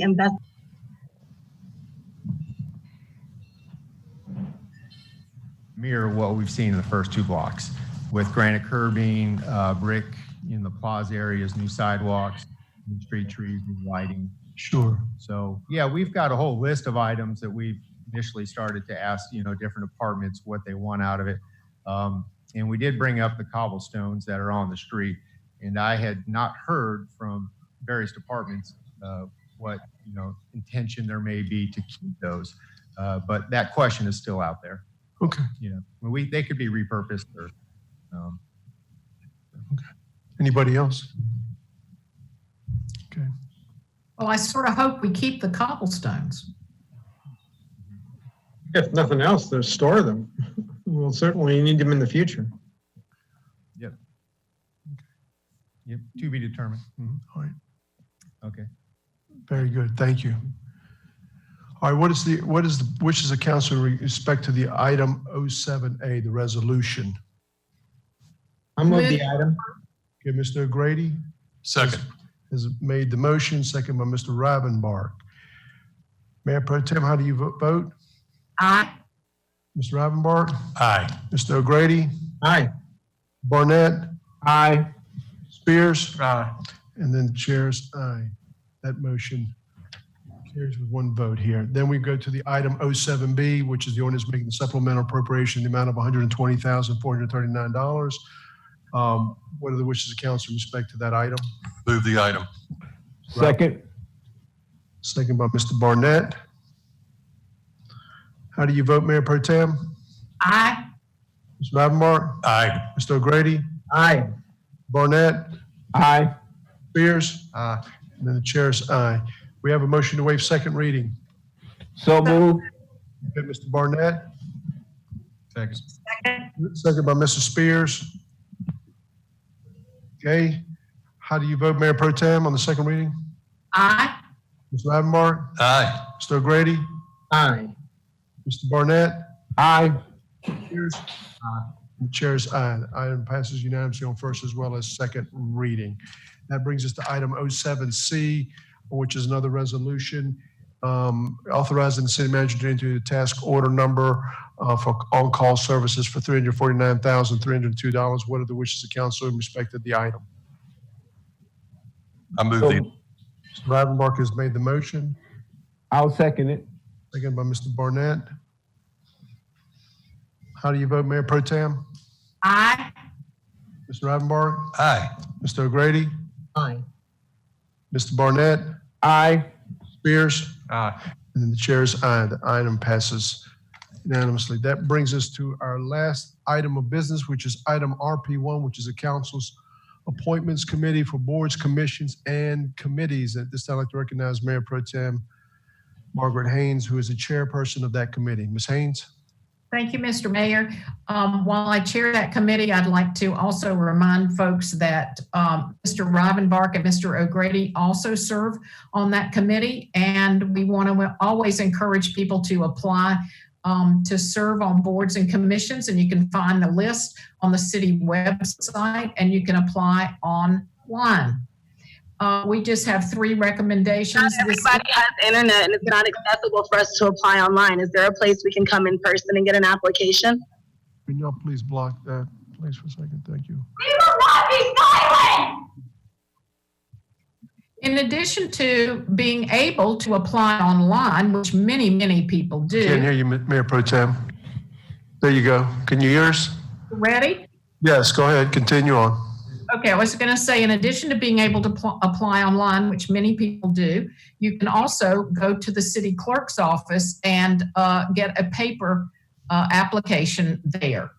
The recommendations this evening include number 1, the Cape Fear Public Utility Authority, and the recommendation is to reappoint Jessica Cannon and to also reappoint Wesley Corder, and Wesley Corder's appointment is a joint appointment.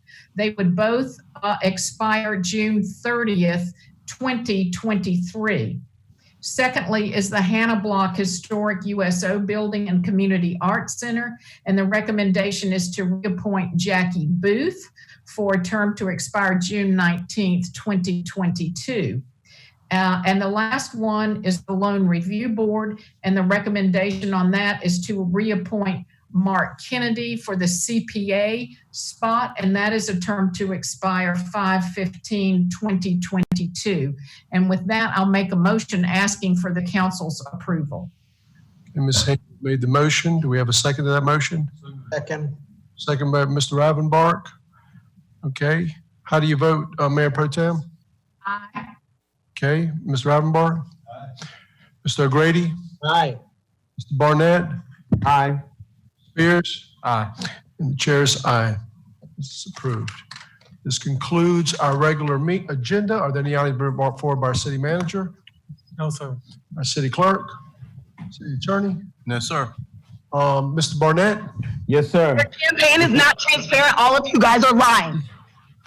Go ahead, Just Mr. want to, I'd like to remind everyone to continue to practice staying safe, washing your hands, wearing the mask, and waiting at 6 feet distance. Coronavirus is very serious, and with the increase, you really need to be careful in order to break down the curve.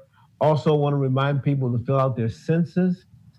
That's so important because as citizens, we lose money, at least $16,000 per person if it's not filled out. And then the last thing, of course, is prepare to vote. Now you can even get absentee ballots.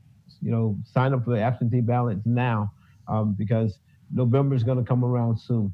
All right, thank you much. Thank you much. Mayor Pro Tem? Yes, thank you, Mr. Mayor. I just want to reassure the public that we do leverage the taxpayers' money to provide a lot of community services in support of the community. And I think the mayor listed off a number of organizations, but I just want the general public to understand that it's in the budget. I believe it's on page 86 or something like that. And we have a competitive process, and we're really doing that, although we have no statutory requirement to provide those services. So I just want to reassure the general public about that. But secondly, I noticed today that the police department sent out an email announcing that the Citizens Academy is open for application. So I hope some people may take advantage of that and have a sort of a hands-on experience in learning about the police and going to the new police training center and understanding really perhaps more clearly for any of us how the police here operate. Thank you, Mr. Mayor. Thank you. Mr. O'Grady? I want to say that it's important to have passion in public life, and we heard a lot of passion tonight.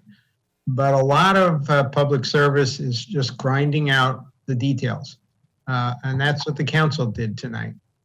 And we're ready to listen to ideas, and next year's budget may look different as a result. But it takes not just passion, but hard work to get there. Thank you, sir. Mr. Radenbach? No, sir. Mrs. Spears? Of course I do. Wow, what a night. I think a lot of times, I've asked a lot of times for the community to come out to city council meetings. And so I got what I asked for. We all did. And we're listening. We're listening. We're definitely listening to what you have to say. We're also watching in what manner you said what you had to say. But I still stand by what's right. Right is right, wrong is wrong. And there are a lot of things, bad things happening, but we cannot overlook the good things that are taking place. And that's not to make an excuse for the death of George Floyd, the death of the man and Mr. Rayshard Brooks in Atlanta, the death of Breonna Taylor in Tennessee, and even Ahmaud Arbery in Georgia as well.